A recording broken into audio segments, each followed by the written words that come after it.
What's up, my friends in film fandom? Wherever you may be, however you may be watching, thank you so much for giving us just a little bit of your time. There's always one device I have to turn down. Every time. Now when I hit the wrong button, turns it up. See? It wouldn't be a Harsh Truth show if I had screwed something technical up at the very beginning of the show. But anyway, we're all here talking about episode 5 and 6. Again, it's going to be kind of a double episode because ran into some power issues last year, lost power, Transformer Blue last week, rather. So, yeah, we're definitely here to get into both episodes today. A couple of fantastic episodes, in my opinion. Just absolute barn burners for the last couple of weeks. Episode 5, a lot of action, a lot of chaos, a lot of emotion. Was kind of everything about this show was embodied all in one thing. Episode 6, not so much. Wasn't really a whole lot of killing, but again, a whole lot of real deep story.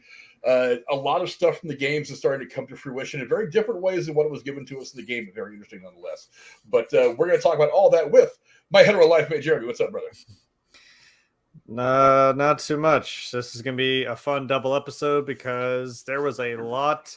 You know me, I noticed like every little detail, every little Easter egg about these last two episodes. Also, I appreciate that the little Last of Us logo is right there above my head. That's nice. I know that worked out pretty well. Yeah.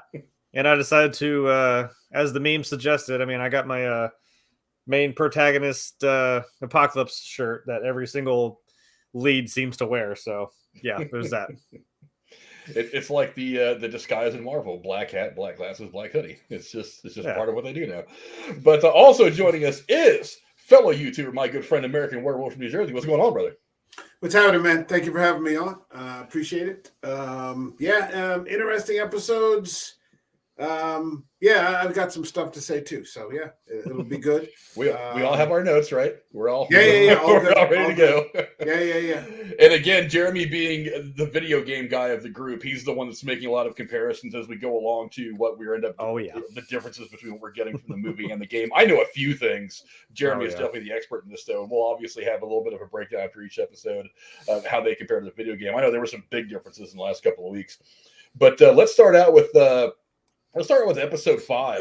We left episode 4 with Henry and Sam holding their guns to Joel and Ellie, and that's where the episode ends. Big introduction for those characters. Really fleshed them out a lot in episode 5. Fantastic character work again, just like the Bill and Frank episode. These two characters were just absolutely engrossing. I'll go to you first, Jeremy. What did you think about just kind of the opening scenes with Henry and Sam, and kind of how quickly these two kind of ingrained themselves into the show?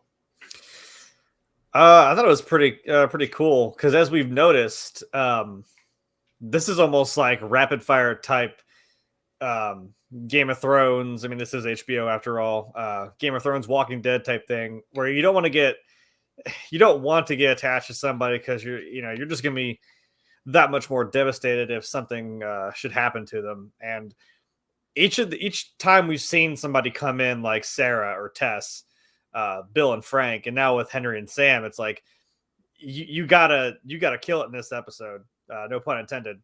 And just the first impressions of them, especially seeing how they take care of each other. And I guess I'll go ahead with one difference already with Henry being having to take care of Sam because he's deaf. He wasn't deaf in the game, but that adds a whole another layer to, oh crap, not only you in Apocalypse taking care of your little brother, he's also deaf and has to depend on you even more. So as they've discussed, some of the showrunners, like seeing what people will do for the people they care about in this apocalypse, this, like we saw with Bill and Frank, that was the most pure version of just pure love for one another. This is a brotherly love that's like, well, you're willing to do some unsavory things just to keep the person you love alive. So yeah, you can kind of understand where he's coming from, if you relate to it. Yeah, I'll go to you next, Werewolf. It was a really cool introduction of these characters into this world.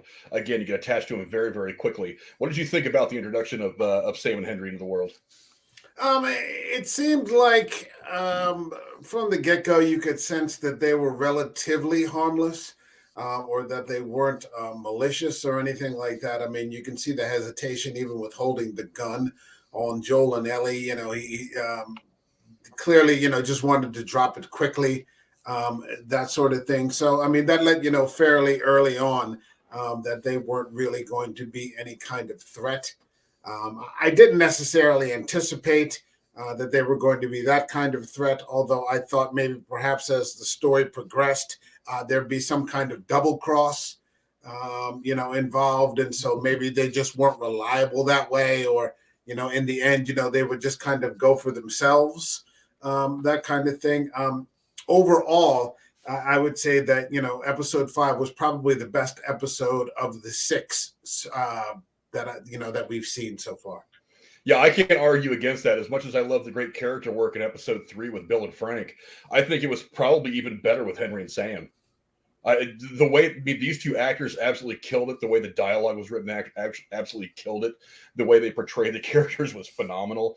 I mean, honestly, at this point, episode 5 is my favorite of the series so far. Yeah.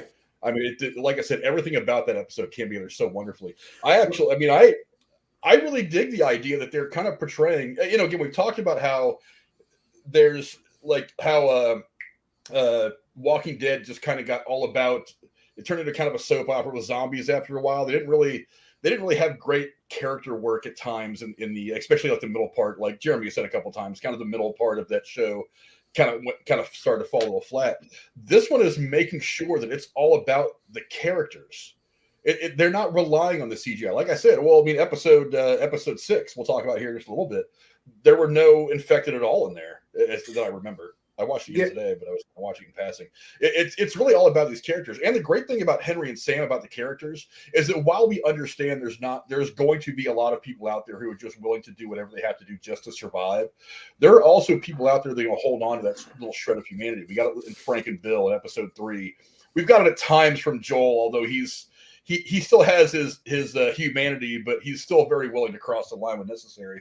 But I mean, just to hear Henry's personal story, why Kathleen was after him in the first place, it's like he's a conflicted man that wants to hold on to it all, and Sam to him is kind of like that's that bit of humanity surviving. And I think that's what they're showing in a lot of these characters they're showcasing so far in the series, and I think it's very, very important.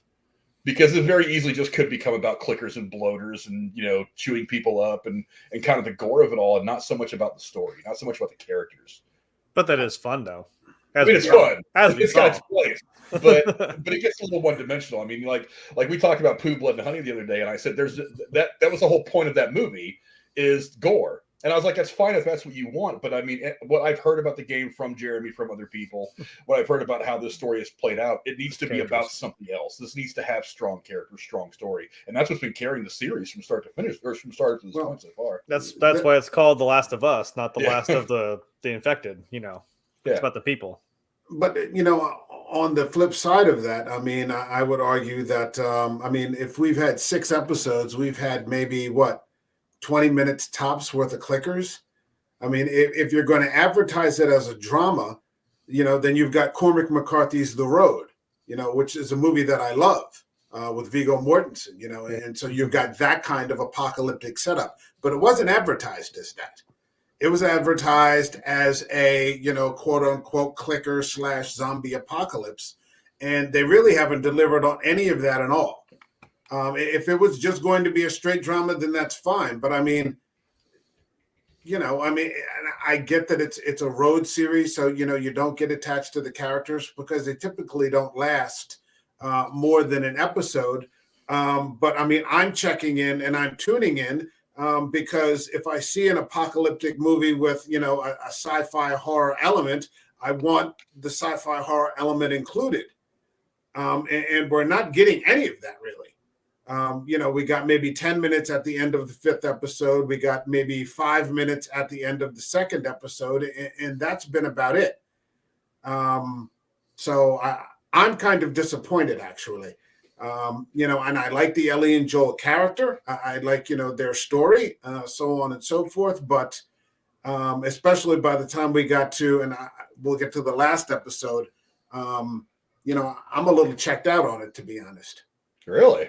Yeah, I'm a little checked out. I actually like the way that they've used the action. Is like you start to kind of get settled into the dramatic stuff. It's like in this episode we'll talk about a little bit later when Kathleen finds them on the street.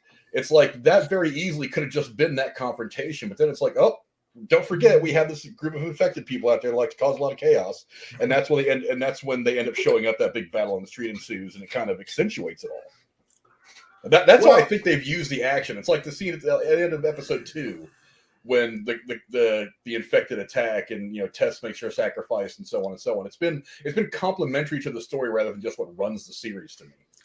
It's the storyline seems to have a lot of messaging in it.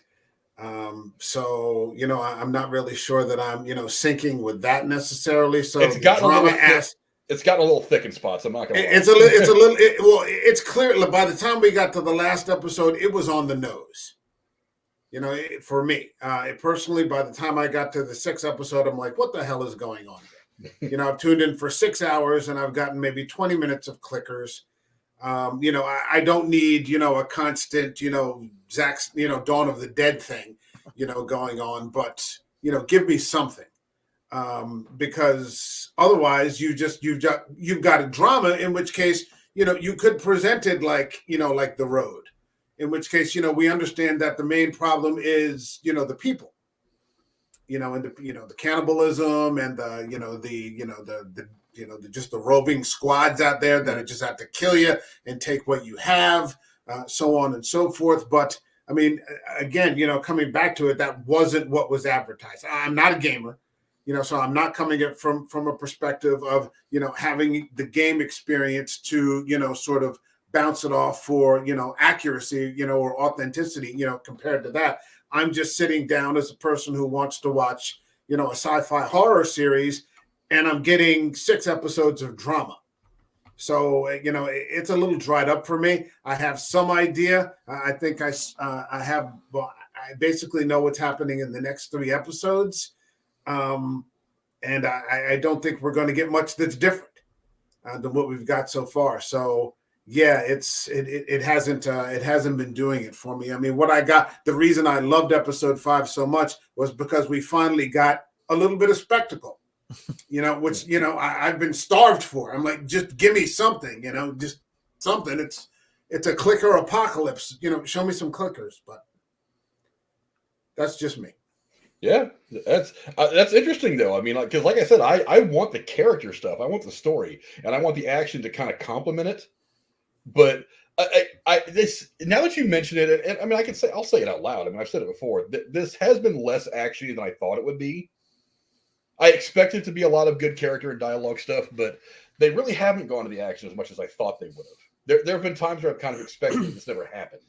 Well, I mean, if you're comparing it to like Game of Thrones and you get it to those first few seasons of that, I mean, you had Martin's books, which were just these breathtakingly fucking nihilistic. I watched absolutely no Game of Thrones, so you may as well be speaking Greek to me. I don't know. I have not. Just so you know.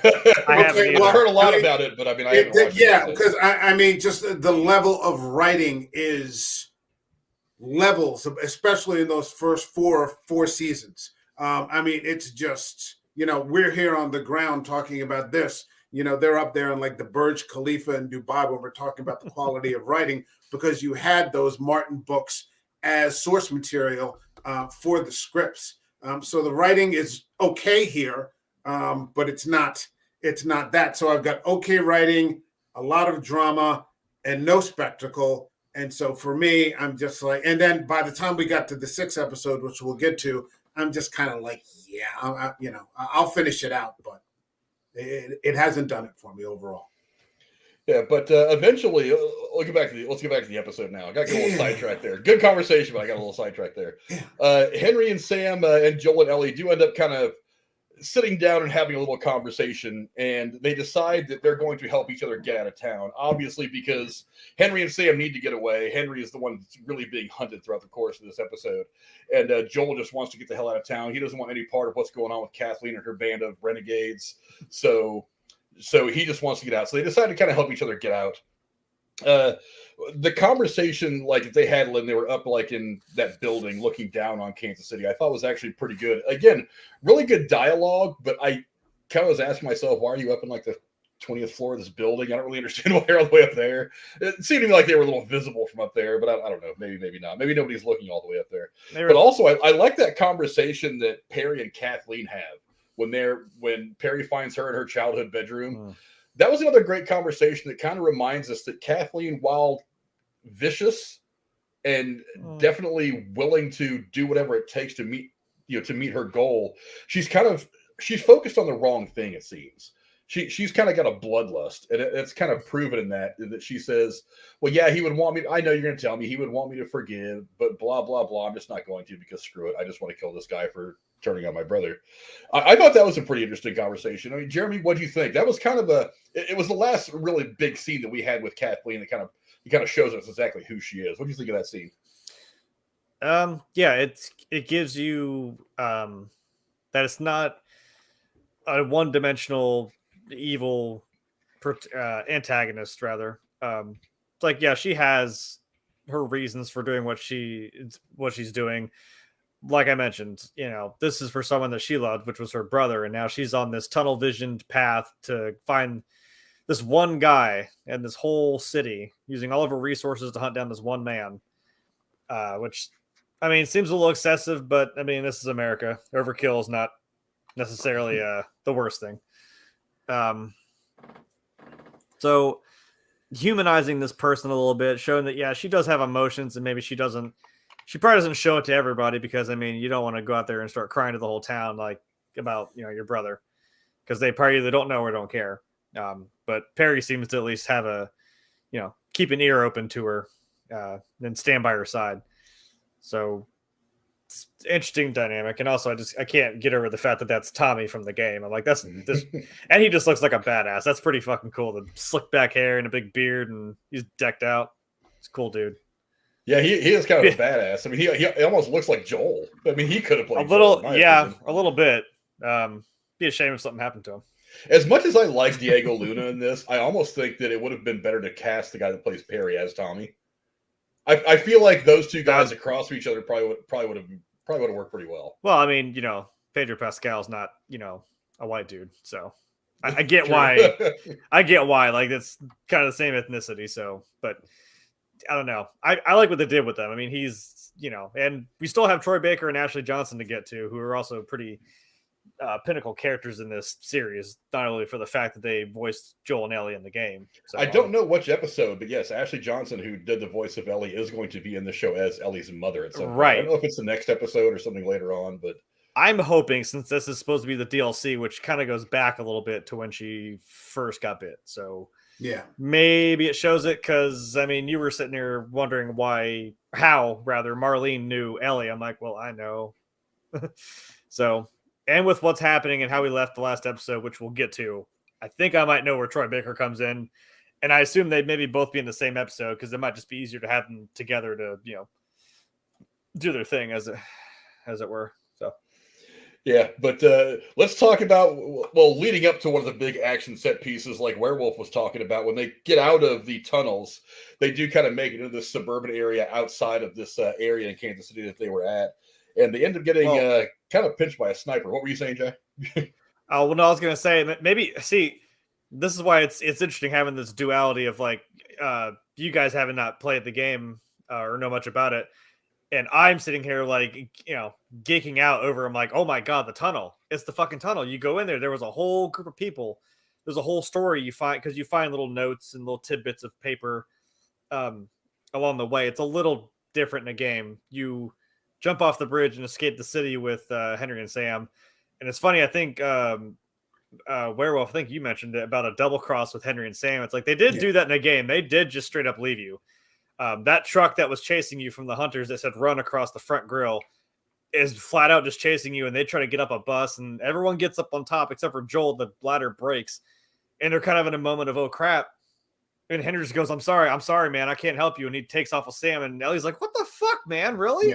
Yeah. And they just leave. And she jumps back down, and the game starts back up again. She's like, look, we stay together. I'm like, shit, okay, we got to run, though. You end up back with each other, and it's kind of like see, I knew you'd survive. And, of course, Joel about kills Henry right there. you know, he puts a gun to his head. He's like, he's mad, but he's not going to do it. And Joel's like, you want to fucking bet on that? I'm like, oh my gosh, Joel, calm down. And it's the nice thing that Ellie reins him in. She's like, dude, they saved me too, because she can't swim. She's like, we both would have drowned. And it's kind of like, let's be cool here, okay? Yeah, I liked some of the dialogue that happened when they were in the tunnel, kind of hiding out in that one space that was obviously lived in at some point. That's what I'm saying. That was the next part. Is you then go into the tunnel and you see a note from a boat that shipwrecked, and we saw the note, or sorry, the drawing on the wall. It said Ish. Ish is the guy, and then I remember the other guy. They're the protectors, because it's tragic. You go in these tunnels, and there used to be a whole community of people that live down there. You see some pretty horrifying stuff. Like there's a whole pile of bodies that are obviously like children. So some shit went down in there, and it was bad. The soccer goal was a thing. There's a little thing where Ellie and Sam play a game of soccer. Like I said, all the drawings, the fucking comic book showed up. Savage Starlight, Endurance Survival. See, I'm like, all the little shit. I can have a list of all the Easter eggs that I was really excited about. So it was nice to see that little scene happen. And it's hilarious when they finally get out of the tunnels. There's a wall on the outside that says "Don't enter." There's infected. And Ellie's like, "Really? Like now you tell us? Damn it!" Yeah, it doesn't really explain. Maybe it kind of infers it with what ends up happening once the infected attack later on in the episode. But it doesn't really explain what happened to these people. I mean, it kind of infers it a little bit. But when I think it's Henry that actually asked what happened to him, and then right as they're looking at those rules on the wall where it says "Don't let anybody in," blah blah blah. Yeah. He says maybe somebody broke the rules and somebody got in and either infected everybody or killed everybody or whatever. It kind of infers that, but again, there's no evidence of that. It's almost like they just kind of picked up and walked away. It's like the colony of Roanoke or something. Just one of these people just weren't there anymore. And that's the one thing that kind of got me, is I was like, they don't really explain this. It's a nice set piece, but you introduce this thing that gives me a question that never gives me an answer. And I don't really like it when. And I don't want to say do that. I don't want to say it really gives you an answer in a video game either. You just kind of stumble upon like, oh, there were people here. We don't exactly know what happened, but something went sideways real fast, and they all ended up dying. So, I mean, but again, no blood or bodies. It's like they just all picked up and left. Well, that's what I'm wondering. The place wasn't really disheveled when they found it. Like there had been a fight. It's like they just all picked up and took out. Maybe they closed it off because I mean, like I said, there are some rooms that were locked off. That with the ones with the kids, that was not okay. There was just like a note on the ground that said they didn't suffer, and then the guy was in the corner dead too. I was like, and he actually was a clicker. There was one clicker, and then the guy on the ground was dead. I was like, oh my god, wow. But upon exiting this tunnel system, they find themselves in the residential area that they had wanted to get into, and while they're ultimately kind of coming to the conclusion that the two parties are going to go their separate ways, they end up getting attacked by a sniper who's up in some Addams Family looking house at the end of the street. This sniper, of course, not only is he trying to shoot them for reasons whatever he had, he was also apparently a spotter for Kathleen and these renegades, and he called in. So while they're hiding out, trying to avoid the sniper's bullets, Joel makes his way around, deals with the guy. He eventually has to shoot him. He tells the guy, he's like, give me the gun. We're going to walk away. You can leave here alive too. The guy says, nope. He decides to try to turn the gun on Joel, and Joel obviously puts him down. Again, it's another death that happens off camera, which I think is really interesting because you hear gunshots but don't really see blood. I kind of like it when it's live. Sometimes I like it when they do that. I think they've done that a lot over the course of the series. Have you noticed that usually when stuff like that happens, they center the camera on Ellie? I mean, yeah, you hear like a shot and you see them, and she's like, it cuts back to her. Yeah. You hear the gunshot, and then she knows that she can hear that's not the rifle. It's probably Joel's handgun. So you didn't hear a shot land either. You're like, oh, that wasn't the guy. Yeah. Yeah. It always seems, the camera always seems to cut to her whenever Joel kills somebody off camera, which I find kind of funny. But he realizes pretty quickly that because of a radio that starts chirping back that he had called their location to Kathleen, and she's on her way. So as he's realizing this, he's yelling down to them to run. They can't quite hear him because down the street comes the big plow, the welcome wagon, front, straight from the game. Mm-hmm. Blowing the old abandoned cars out of the way, and Kathleen and her group are coming in. Now, this was very cool too, because this is that action stuff that I know Werewolf likes, because this is kind of where it kicks off. Kathleen rolls up there. She ends up kind of cornering the three of them, Henry, Sam, and Ellie, before they can make it all the way to the building where Joel was at. And there's a little conversation that takes place between Henry and and Kathleen. Henry decides to give himself up, but again, it's obvious that Kathleen does not. She has no plans of letting anybody live through this thing. Again, her bloodlust has kind of taken over her psyche. She's making very bad decisions.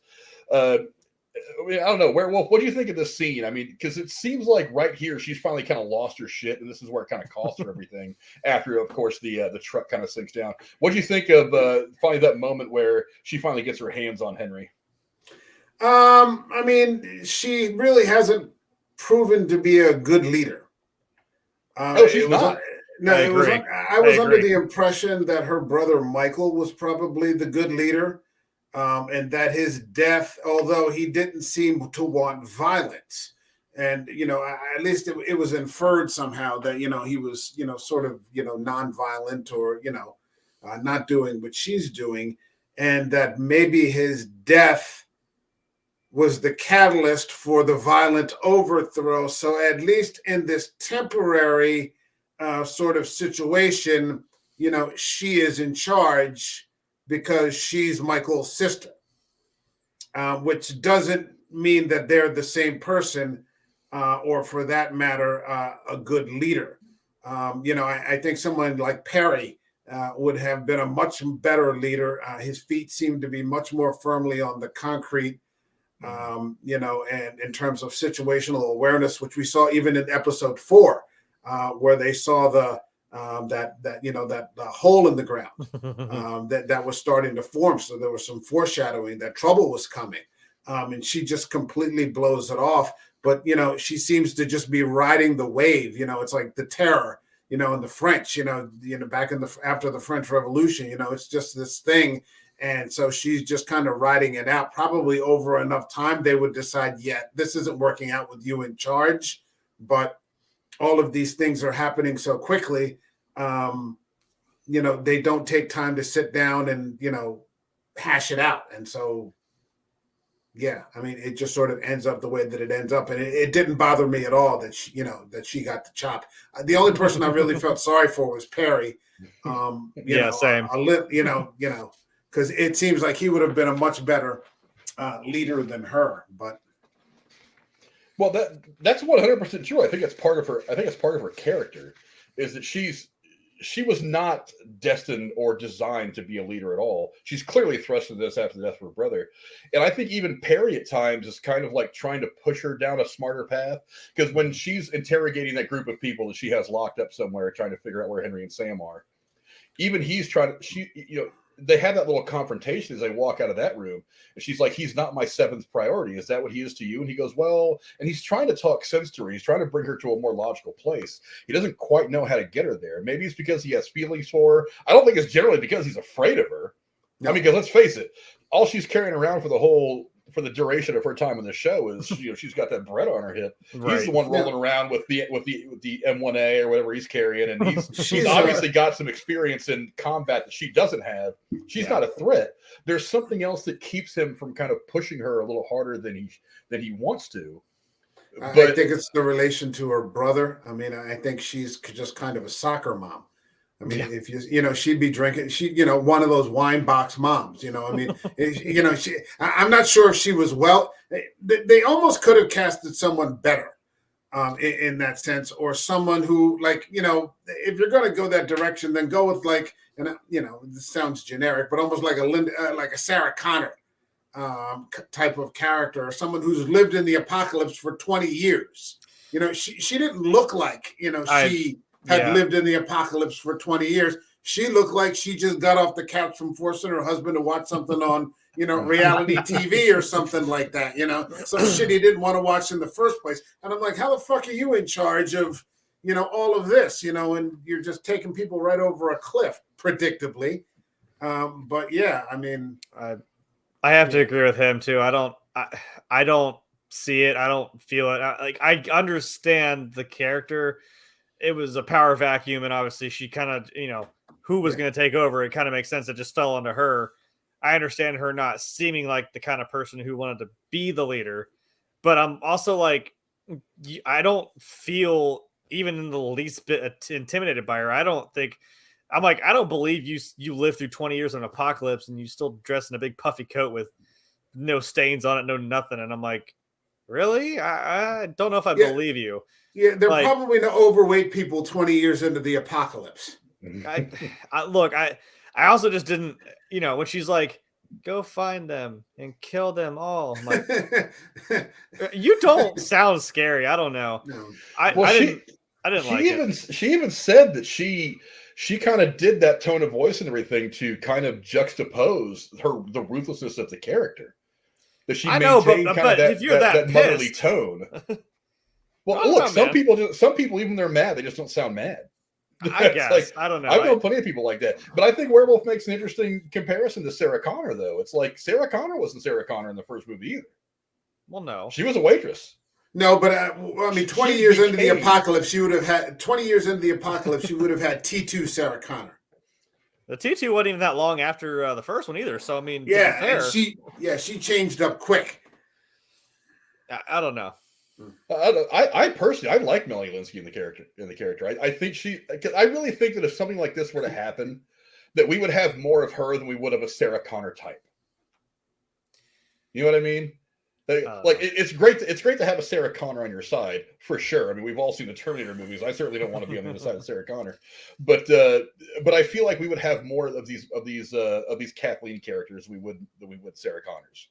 I think those would probably be, at least numbers wise, more dominant. Maybe they wouldn't always be the leader, but I think there would be a lot of those out there that we'd have to contend with.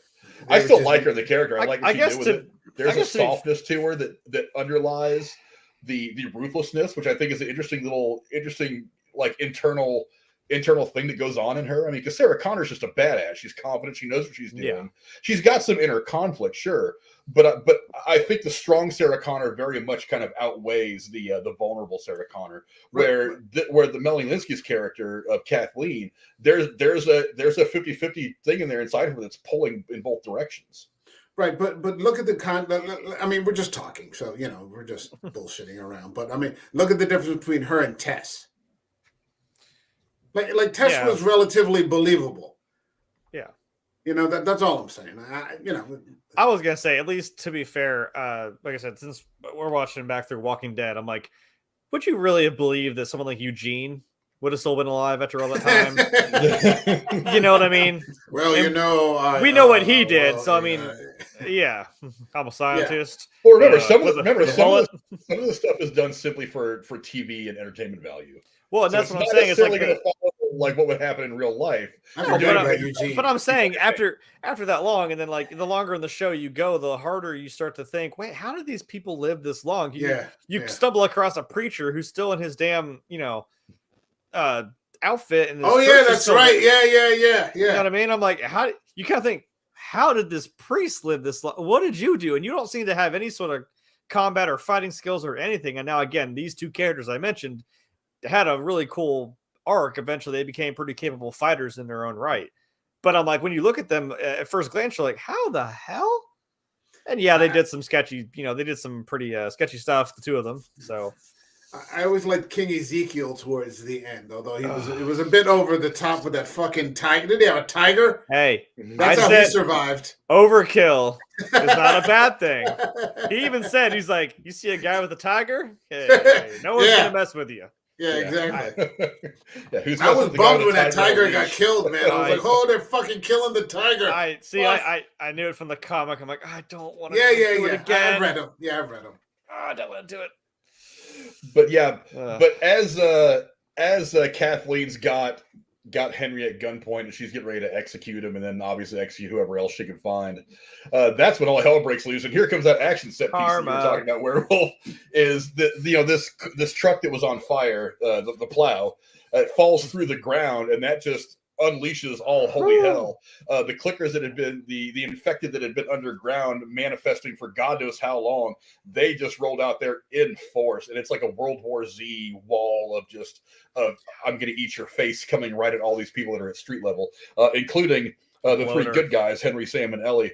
But we get our first look at the bloater, which I thought was really, I swear to God, I love that image of him coming out of the ground. I have it here. I have not been going to the picture. I was like, if you got a picture. The bloater. The bloater crawling out of the ground. Yes. And just, what I love about it is like cinematically the way that like all the other fast moving ones came out, and then like after that he just comes up and he's just like, okay, I'm gonna come in here and I'm gonna eat, and he just takes his sweet ass time. Yeah, I love that image right there. I love kind of the way that it all works. He also seemed very untouchable because Perry puts a couple of magazines into this guy at least, and it doesn't seem to do any good at all. It's like, and generally speaking, you know, when you watch these zombie movies, infected movies, whatever, the headshots are what kills. I don't even think the headshots are doing anything to this guy. There's something that happens to some people after they get infected that turns them into basically a tank of infected cordyceps. Yeah, that's the biggest badass of this series so far. And that whole scene where, you know, they're obviously they're trying to mow down all these infected that popped up out of nowhere. Ellie jumping into the truck to try to hide. Fucking Joel laying down cover fire to give her a chance to get to the Jeep. I mean, there's even a couple of times in all this chaos that I really like where Joel and Ellie kind of look at each other and they're kind of reading each other's mind. It's interesting to see how they've kind of synced up mentally over the course of the first 4 or 5 episodes at this point. That they can just kind of look at a thing and know what the other one's going to do. That's pretty high level. That's pretty high level companionship, high level mental acuity between the two of those. But I mean, yeah, that whole scene was fantastic, especially when, and this is what makes me think that probably Perry had something for Kathleen. He just looks at her and says, "You know what? Go run," because obviously the bloater's coming right for them. He says, "You know what? Run." Go hide. Let me deal with this. And that scene where he turns around, like I said, he dumps a whole mag in that bloater and it does nothing. And, assuming that those are 5.56, I mean, I know what those rounds can do there. I mean, against the bloater, they didn't seem to do much of anything. And he rolls up there. Perry's death. Oh my God. That was some awesome visual awesomeness where he just walks up. And as Kathleen's running away, you just kind of see in the background on the left side of the screen how he just kind of like grabs Perry and rips his head off and then just drops it and keeps going after Kathleen. Perry didn't stand a chance at all. That's I was gonna say that's very accurate to the game. I will say the bloaters are fucking terrifying. You better have that shotgun loaded up and be throwing some bombs and Molotovs because it is gonna take some resources. You got to dump into that bitch to kill him. And I think that is one of the deaths in the game. Like it's either clickers or I think it might be actually be the bloater. It'll like grab your head like in your jaw, and like just rip you straight apart, and like it'll rip your head off of your jaw. It's insane. So it's interesting to me. Cool death. The bloater doesn't seem to want to be one of the ones to spread the virus. It's just out to tear shit apart. Yeah, that's what it does. That's what it is, basically. Because the idea behind the cordyceps and some of these fungus that will take over things like ants and spiders or whatever is they're all about just reproduction. Yeah, you know, just spreading its spores out to continue its existence. Whereas the bloater, it didn't do anything. It didn't bite anybody to infect them like some of the other you know infected were doing in that scene. It just walked right to Perry, just ripped him in half, dropped him, and walked away. Just a juggernaut, man. Yeah, he was. They called it a juggernaut. It was. Someone got them 15 kills. Yeah, but yeah, that's what I found really interesting about the bloater. I mean, but still, seriously, that kill though was fantastic. I mean, again, I hated seeing Perry go because of all the people that I wanted to kind of stick around for a while. I'm like, I kind of want to see Joel and Perry kind of go at it once. Yeah. I mean, granted, Perry in reality probably would have ripped him in half too, but I mean, just to see them throw hands one time would have been kind of interesting. But again, he didn't laugh. He runs out of bullets, put it into the bloater, and then he's got to go fisticuffs with Joel. That would have been kind of funny. Yeah, but I don't know. I mean, just where if we were talking about not getting enough action in this series so far, this was the first big action set piece we've really had since probably the second episode. I mean, what did you think about the way all this played out? I thought it was a good scene. I thought it was a really good scene. I thought one of the creepiest things that I saw was when the clicker crawled into the truck with Ellie. Oh, the child clicker? Yeah. That was extremely creepy. And I remember when we did our episode with Gore, you know, we zoomed in on that shot. You know, and just kind of sticking its head in the look and then doing the backflips, you know, to try to get to Ellie. I thought it was a really good scene. I forget the girl's name, but it's actually a gymnast that played that role. Yeah. So I would imagine a lot of that, probably more than normal, was probably not CGI. It was probably her actually doing some weird bending and stuff like that in that chase that happens inside that closed car, which I thought was kind of interesting. But Ellie, obviously, in an attempt to get away from the teenage gymnast clicker, she ends up getting out of the car, trapping the clicker in there for just a minute, and ends up reuniting with Henry and Sam. But as they're trying to get away, Kathleen has come across them, and while Kathleen's getting ready to shoot Henry, Kathleen gets attacked by the gymnast girl, who I don't. At the end of the whole thing, it looks like the infected is biting her neck. But I just thought it was kind of funny that at first she just kind of starts slapping at her. I was like, that doesn't seem like the kind of attack that I would have expected from this thing. I thought that was really weird. Now, obviously, she starts biting her towards the end, and they end up taking off as the clicker starts to make their way in that direction too. But the child, so I mean, I don't know. Maybe, yeah. And again, here's the infected pouring out of that hole as they start to attack everybody. But yeah, I'm kind of wondering. There's a lot of people that are trying to decide, is Kathleen dead or not? I'm pretty sure she's dead. But what I'm interested to see is that if she comes back as an infected at some point. I mean, they would have to obviously make their way back through Kansas City at some point in the show for it to be more likely that they would find her. But I kind of wonder about that, because there's people wondering, because you never actually see her body there. You never actually see her get up and walk away. It just kind of leaves it open. I don't know. What do you think, Jeremy? Is there any chance we're going to see Kathleen in infected form at some point in the future? No. I think that's it. It's also, I know I've played the game and I'm like, well, my obvious answer would be no. I'm like, we never go back. So I don't know. That would be kind of weird to just bring her in to the thing all of a sudden. Well, because they did that in Walking Dead with, what's his name's brother? Why am I drawing a blank on his name? Merle? Yeah, Merle. Oh. So, I mean, they were already out. Like, I mean, Daryl and all them were already out dealing with the governor, because the governor is a psychopath, and that's where he ended up. So it kind of, I don't know, proximity. I mean, you're talking Kansas City, they're out in Wyoming. So plus, I mean, Merle and Michael Rooker are, much more established characters than this knucklehead here. But when she showed up again at the end, I'm like, why don't you just go away? Like, she's just annoying. That's what Gore and I actually figured out towards the end. She's just a Karen.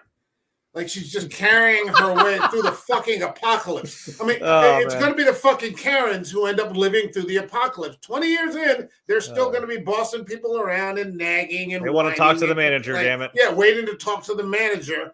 And that's what Gore, like, it took us, we went through it about 45 minutes, and we're like, that's what she is. She's a fucking Karen. Jesus Christ. Even in the apocalypse with, these monsters rolling around, you still got, these wine moms, my kid didn't get an 85, that sort of thing going on. So it's like, goodbye, just die, will you? Just go away. Maybe the real apocalypse is the Karens that survived along the way. Unfortunately. I think it is absolutely hilarious though that she even tried. I just can't with Kathleen. I'm sorry. I'm with him. I can't. When she tries to go like, "Guess what happens when you fuck with fate?" Pulls, racks her gun back, and then I'm like, "Well, there's your fate and your karma about to bite you in the ass," quite literally. And then she's even like, "He's a kid. Kids die all the time." I'm like, "What killed her? A kid clicker." I think it was funnier than hell. Well, so is your brother too, and he fucking died. So why is he so special? And you're an asshole. So they kind of mentioned that. I could understand where her soreness toward Henry is, because it's like your brother's more important than my brother, and mine ended up dying. So I'm like, yeah, I get why she's mad, but at the same time, I don't know. But not really. It's the narrative she's spun in her head. I don't know that it really touches the fucking concrete. Maybe she ran out of box wine in the QZ. I don't fucking know. I don't know. Probably not a whole lot of vineyards that are putting in work in the apocalypse. Yeah. She's got Dancing with the Stars on DVD or something, running off a generator. The one thing that survived. Yeah. I can't argue the Karen point. That really is kind of what she comes across in a way. There are a lot of them in this show if you really pay attention. There are more than a few. Wait till we get to episode 6. She starts to talk about Maria. True. But after finally getting away from the infected and from Kathleen, the foursome do hold up in a hotel where there is some really good dialogue. The conversation that happens between Ellie and Sam, and the conversation that happens between Henry and Joel, I thought were actually really, really good stuff.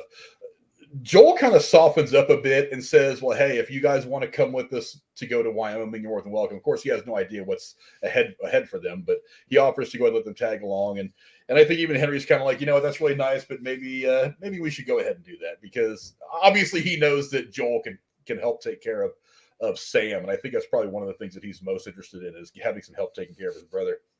But the conversation between Ellie and Sam, that's the good stuff to me, because he kind of asked one of these questions that I think everybody would kind of ask themselves in this situation is, if you get infected, does it stay you inside, or are you just completely overrun by this thing? And that's a question that I think a lot of adults would ask themselves, but not ask out loud. But that childlike curiosity, he's asking that hard question, the one that makes you wonder. It's one of those questions we can never really get an answer to. But it's this kind of existential thing. I really like that. And then, of course, he also ends up revealing to Ellie that he was bitten in the attack when they were trying to get away from the clickers. Now, Ellie tries to she go ahead and levels with him about the cure being inside her, so decides that she's going to do something very crude and cut herself and kind of rub the blood on the wound, hoping it will help. It very clearly doesn't. After she wakes up the next morning, she realizes that Sam is turning facing the window. When she goes up to check on him to see if he's still good, he's not. He actually attacks her, and then the fight ends up spilling out into the other room where Henry and Joel are staying. Joel making a move for the gun kind of out of instinct, but Henry gets to it first and makes the right decision in the end. But it took a couple of heartbeats for him to get here. Kind of built some good drama. Ends up putting a bullet in Sam's head and killing him right then and there. And in just that moment immediately afterwards of being distraught, not only could he not protect his brother, which is kind of a theme here, trying to protect the younger generation, he ends up turning the gun on himself. And again, the death happens off camera. You hear the gunshot, and it focuses on Ellie and her reaction. Again, a running theme in this show, how it's kind of concentrating on her reaction to all this. I mean, I'll start with you, Werewolf. What did you think about the chaos of that scene when it happened? I would have been in the short term when I first saw it, and I saw her put the blood on him. I was like, okay, because I like Sam. I mean, and I thought what made this episode really good was you actually saw kids being kids instead of kids being survivors. And so you saw that, interspersed throughout, through their, their conversation, and you could see them play and the tunnels and so on and so forth. One of the things that I also liked was that carbon copy writer, the notepad that Sam had record. I haven't seen one of those since I was a kid. I'm like, holy shit, I had one of those, growing up, and you would write the message and then lift the piece of, plastic up and, start all over again. In retrospect, I'm glad it didn't work. It was a cheap out. It would have been a cheap out if they had allowed that too. Although I probably would not have said anything, because, you don't want Sam to die as a character. But yeah, in the end, I thought it was actually kind of bold to kill him off the way that they did. And, what ends up happening to his brother afterwards.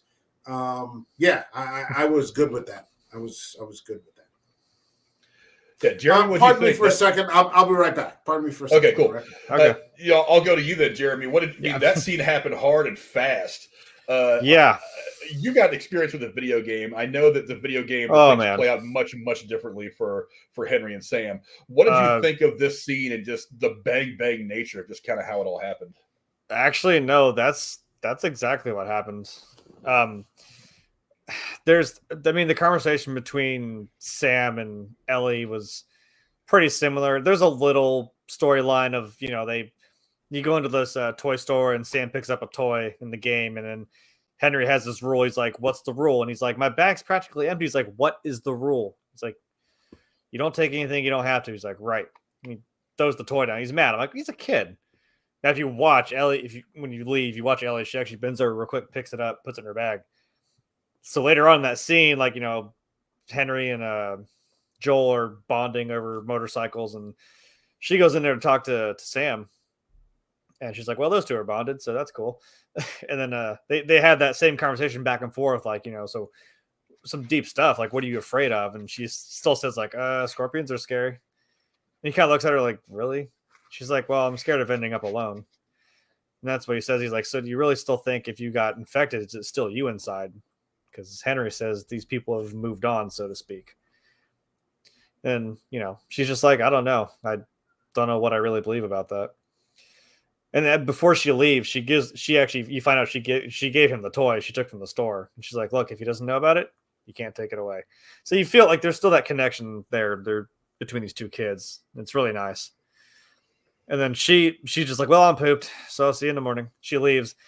And then you see, it's weird because you're like, all he wanted was that toy. And you see him throw it down on the ground. And then he looks in his chair and he pulls up his leg and you see he's bit. And it's like, oh, fuck. Because then she goes in there the next morning. It's kind of the same thing. They wake up and then he's just standing at the window and she's like, hello? And then you just hear her scream and then it spills right back out into that room. And Joel goes for the gun and Henry shoots at him and like stops. He's like, that's my fucking brother, dude. And then Joel's just like, we don't have a choice. Like, screw it. We don't have a choice. He goes to, and it's always one thing for an adult to, die in these shows. But for a kid, and especially that was your own brother, that shit is rough. It still ends up being Henry shooting him off of, and then he has that moment where he's just like, oh my God, Henry, what did you just do? And he points the gun back at Joel, and Joel's even trying to be like, dude, calm down. Calm down.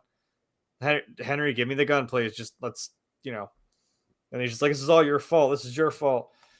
And it's the same thing. And you know what happened. He puts it to his head and they yell at him like, no, don't. It shows Joel and Ellie.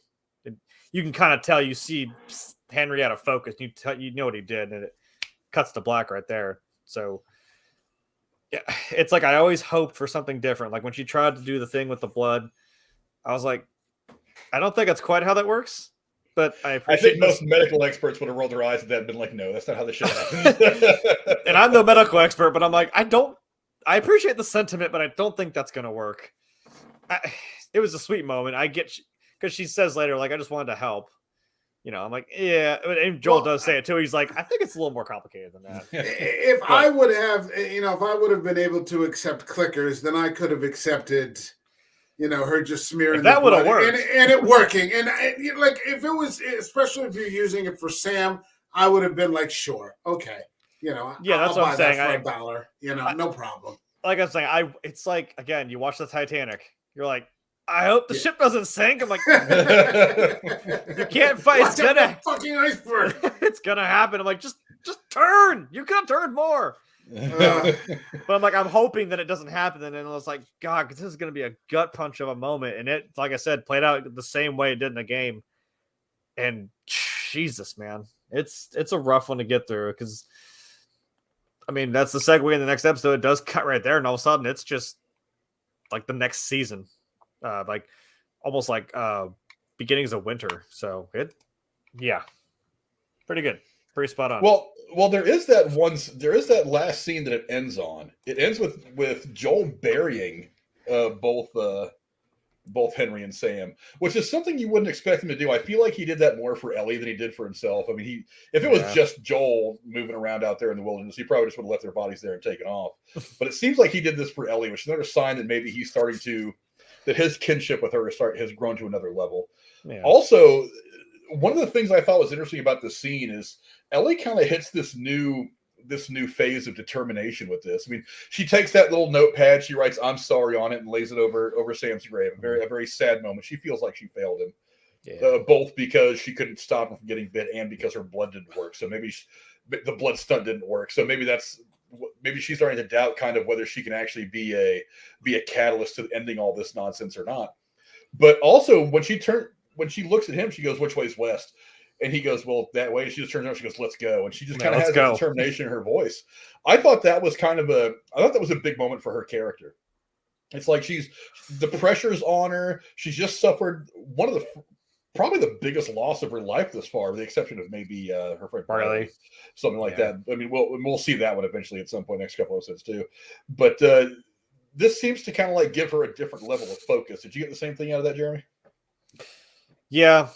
I think for and even maybe even a little bit for Joel, because like you said, I think he buried the two of them more for her, but it's also like we we're talking about having that little bit of humanity. It's like Joel may be somebody who at one time probably killed innocent people.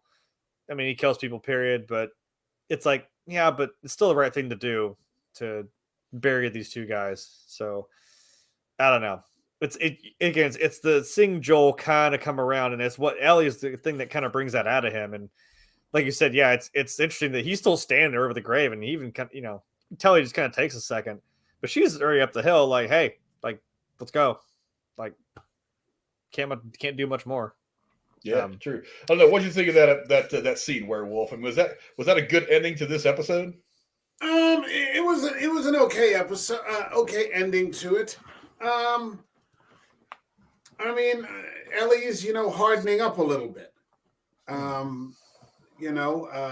She's come out of the QZ, going to school, and we're going to see next week, she was traipsing around the mall and this sort of thing. And, she's on this really horrible, journey. I think Joel, on the other hand, has lost his partner, Tess. He isn't, really, having anyone to lean on, and he's, they're sort of, coalescing into a team, so on and so forth. I'm not sure exactly how I feel about that, although I like the dynamic between them. But yeah, I mean, it's not something that either of them can do by themselves. So they're just kind of learning to depend on one another. I mean, like we saw when she rolled up on that guy and shot him, like, probably in the spine, because I think he said his legs couldn't move him like shit. Yeah. If she hadn't done that. Yeah, and I mean, I think at one point in episode 4, he talks about, he's like, I'm 56 years old. Yeah. And he's, traipsing across the country, with like one gun, trying to protect, this little girl. It's a 14-year-old, yeah. Yeah, through the apocalypse, so, maybe he's a little overwhelmed too. It doesn't seem unreasonable. And I appreciate the sentiment of her putting the pad on the grave, because the next part after that in the game, you see a little grave in the ground, and it's obviously just a little bit too small, so it was a child. And like, Joel even says, like, that's too small of a grave. Like, and then Ellie goes, ah, damn it, I forgot to put that damn toy on his grave. I'm like, that toy, she went all through that trouble to get him again, and she's like, damn it, I forgot to put that toy in his grave. I'm like, maybe that was kind of the, when she really wrote the I'm sorry on the pad and left it on Sam's grave. I'm like, oh, that's nice. So, yeah. But that was the ending of episode 5. Again, to me, a fantastic episode. The stuff, I really wish we could have had more of Henry and Sam, but I mean, this is just the way that this show is progressing. And again, one of the things that Tess's death showed us is that nobody's safe in the show. Like, everybody is always at risk of dying, even Joel and Ellie. Mm-hmm. And Tess even tells Ellie that early in the show. She goes, just because you can't be turned doesn't mean you can't get torn apart. So you can still die. That you are still very much in danger with this whole thing. So you got to make the right decisions to keep yourself safe. But that was episode 5. Now we'll make our way into episode 6. A quick breakdown of the plot.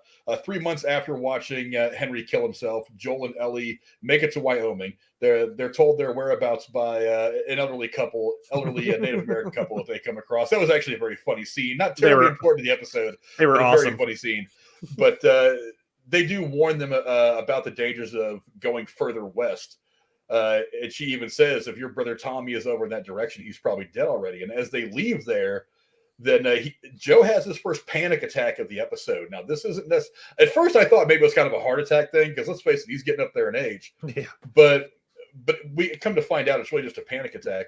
Then after traveling further west, Joel and Ellie are ambushed by a group led by Maria, played by Rutina Wesley, who takes them to safe community in Jackson, Wyoming. Joel's then reunited with Tommy, his brother, played by Gabriel Luna. He and Ellie are given food, clean clothing, and a house. Later on, Joel confides in Tommy about Ellie's immunity and his declining mental state, citing he dreams.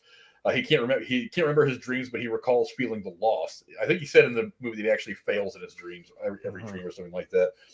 But Ellie overhears their conversation, and that becomes a thing. In the morning, let's see. He ends up convincing his brother Tommy to take Ellie to, I I think it was Colorado State or Colorado. Sorry, the University of Eastern Colorado is what it is in the movie. I don't know what it is in the game. It's the same. Go Bighorns. He agrees to go, and in the morning they go to the stables to get horses, and Joel's standing there with a horse getting saddled up. He has changed his mind, and they end up leaving on horseback. They arrive at the University of Eastern Colorado in about 5 days, where they find the Fireflies have vacated. A map points towards St. Mary's Hospital in Salt Lake City, Utah.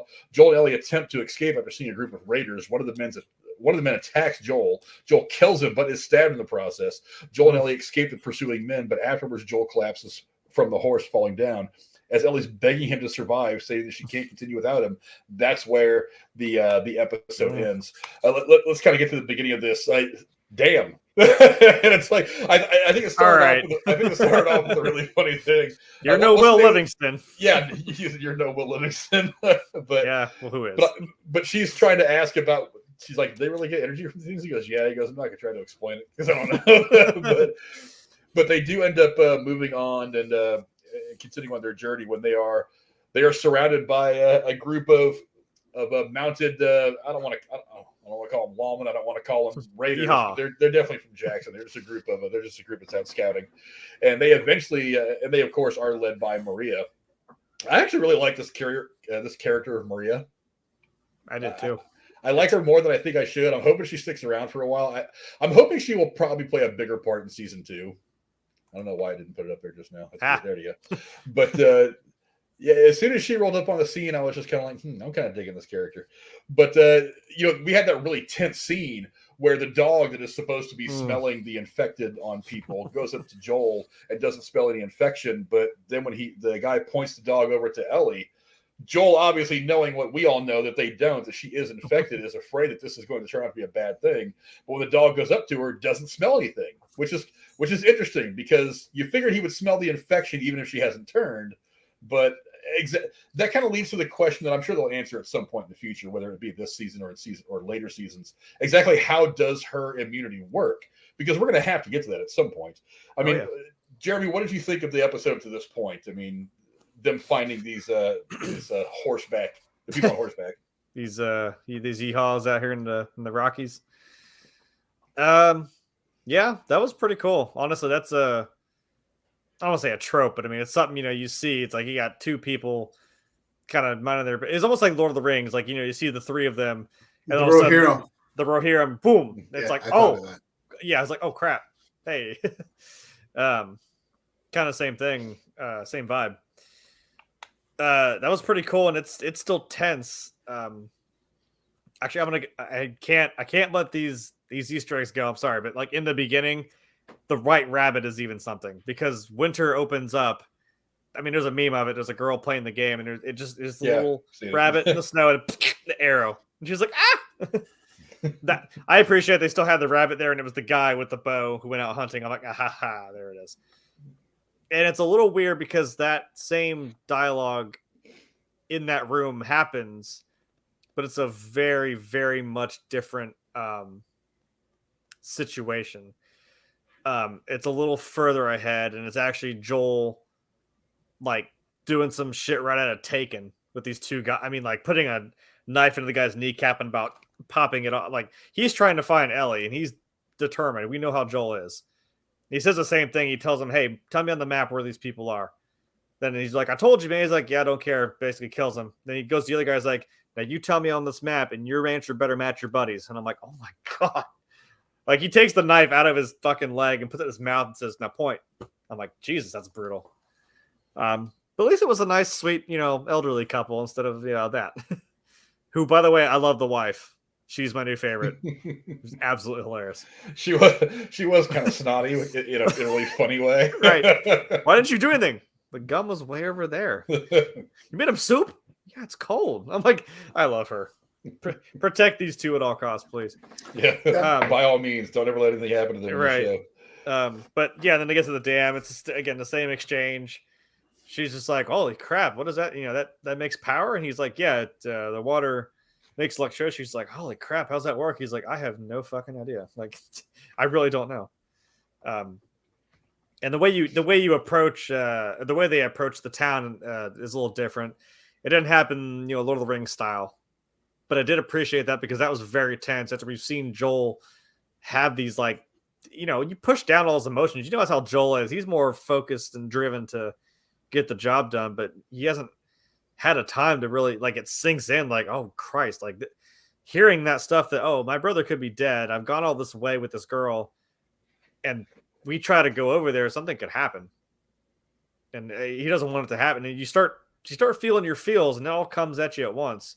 And again, his age, and it's winter, it's up in the mountains. There's no air up there, man. That shit hits you like a train. So he's having a pants shitting moment when that dog comes up, and I even did too. I was like, oh no. And then it's a nice dog, so that's good. But Maria still gave me the same vibes as in the game. You roll up to the gate, and she's the one that answers. She's like, who the hell? I mean, yeah, granted, who the hell are you? And they all got guns on them. And well, we're gonna get to the Tommy review. It's a little different, but still cool. I liked it.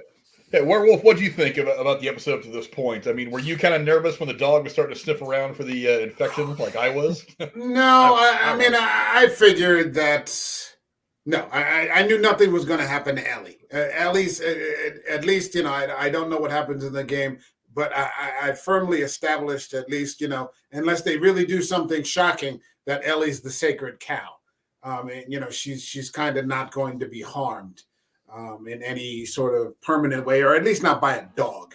Something significant is going to happen in order for some sort of real damage to happen to Ellie. I was curious, but I was pretty confident that wasn't going to happen. I thought one of the strengths of this episode, and I didn't like this episode at all, to be clear, was we were outside of the urban dystopias. And it was very beautifully shot.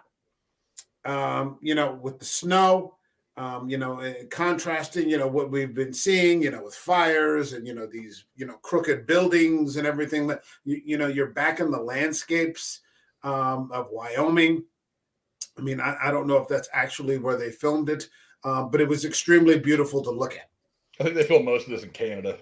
Okay. Yeah, I could see that. But I mean, it was nice. I was like, oh, okay, that's really beautiful. The snow and the skyline and, everything like that. I enjoyed that. I enjoyed seeing Graham Greene, who was the native man. So I remember him from Dances with Wolves and Thunderheart, and he was in that. He's been in he's been in many, many different things, but it was nice to see him again for a few minutes. That worked okay for me. Like you, I think when Joel started to flounder a little bit, I thought maybe he was having heart trouble. I'm not sure how I feel about him having panic attacks. Yeah, I'm not exactly sure how I feel about that. I mean, I kind of understand it in that he's taken a lot of heavy shots and he's not a young man anymore. But I'm not exactly sure that I'm buying it because, I mean, nobody else is having them. Ellie, I mean, if anything, Ellie's getting tougher and everybody else seems to be acclimating. But Joel, who's supposed to be sort of the strongest, is now sort of, floundering, from anxiety. So, I almost would have preferred if it had been some sort of physical condition or something like that. By the time we get to the outskirts of town, looking at Rutina Wesley gives me a headache. And this goes all the way back to True Blood. She was annoying in that. I found her to be annoying in this. The only thing that I didn't watch True Blood. Oh Jesus! She's just insufferable. She's like wherever she's like The Rock. Whatever she's starring in, she plays Rutina Wesley. And so yeah, I didn't like her at all. It was obvious that like she wore the pants, in that relationship with was it Tommy? So on and so forth. So yeah, I'm not crazy about her at all. The only thing that I ever saw her in that I sort of liked was in Hannibal, the Brian Fuller series Hannibal in the third season when they did the Red Dragon storyline. she plays the blind woman who's the love interest of Frances Dollarhide. And she plays actually something different for a change. But yeah, I mean, when I saw her, I'm like, oh shit, here we go. You know, we've gone from oh God, who was it in episode 5? Who were we just talking? Kathleen. We've gone from Kathleen to Maria, and I'm like, Jesus Christ, we're just hopping and skipping and jumping, you know, from girl bosses and Karens, like all over the place. It's like from one episode to another. You can't get rid of them. So, yeah, I was curious what was going to happen, and we haven't gotten into it yet. Once he got to see Tommy. Well, let's go ahead and jump to that now. After realizing that they are not infected, they decide to take them back to Jackson.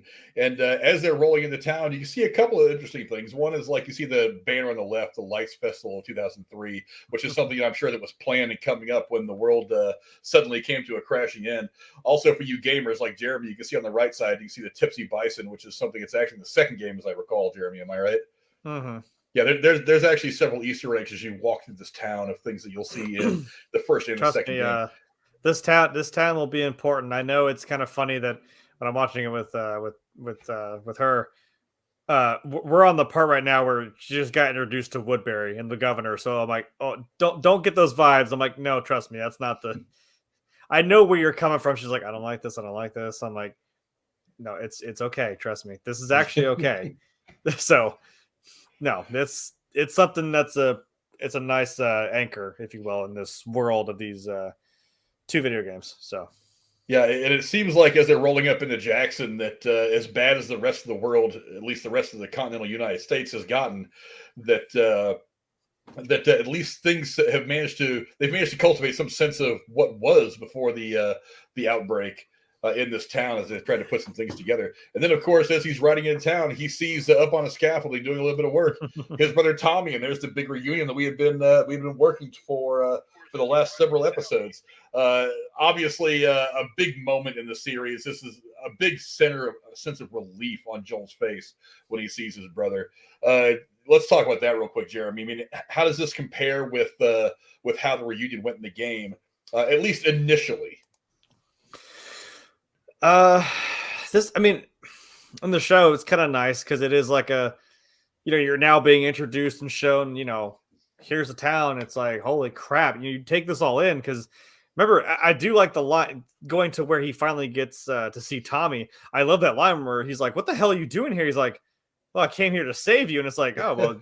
He kind of looks around. He's like, well, I came here to save you. Yeah, you're doing pretty good, It's such a cool, it's a nice emotion. It's like one of those that would kind of be accurate. You just happen upon like, oh crap, there he is, and it's a nice reunion of 2 brothers, and that's kind of the same little quips back and forth. Like I said, the game is a little different. You excuse me, you find the gate, and of course, like Maria's on the gate, and there's a couple guys armed with guns, and they're all you have that Mexican standoff. You're all pointing at each other, and we're all like, hey, hold on now.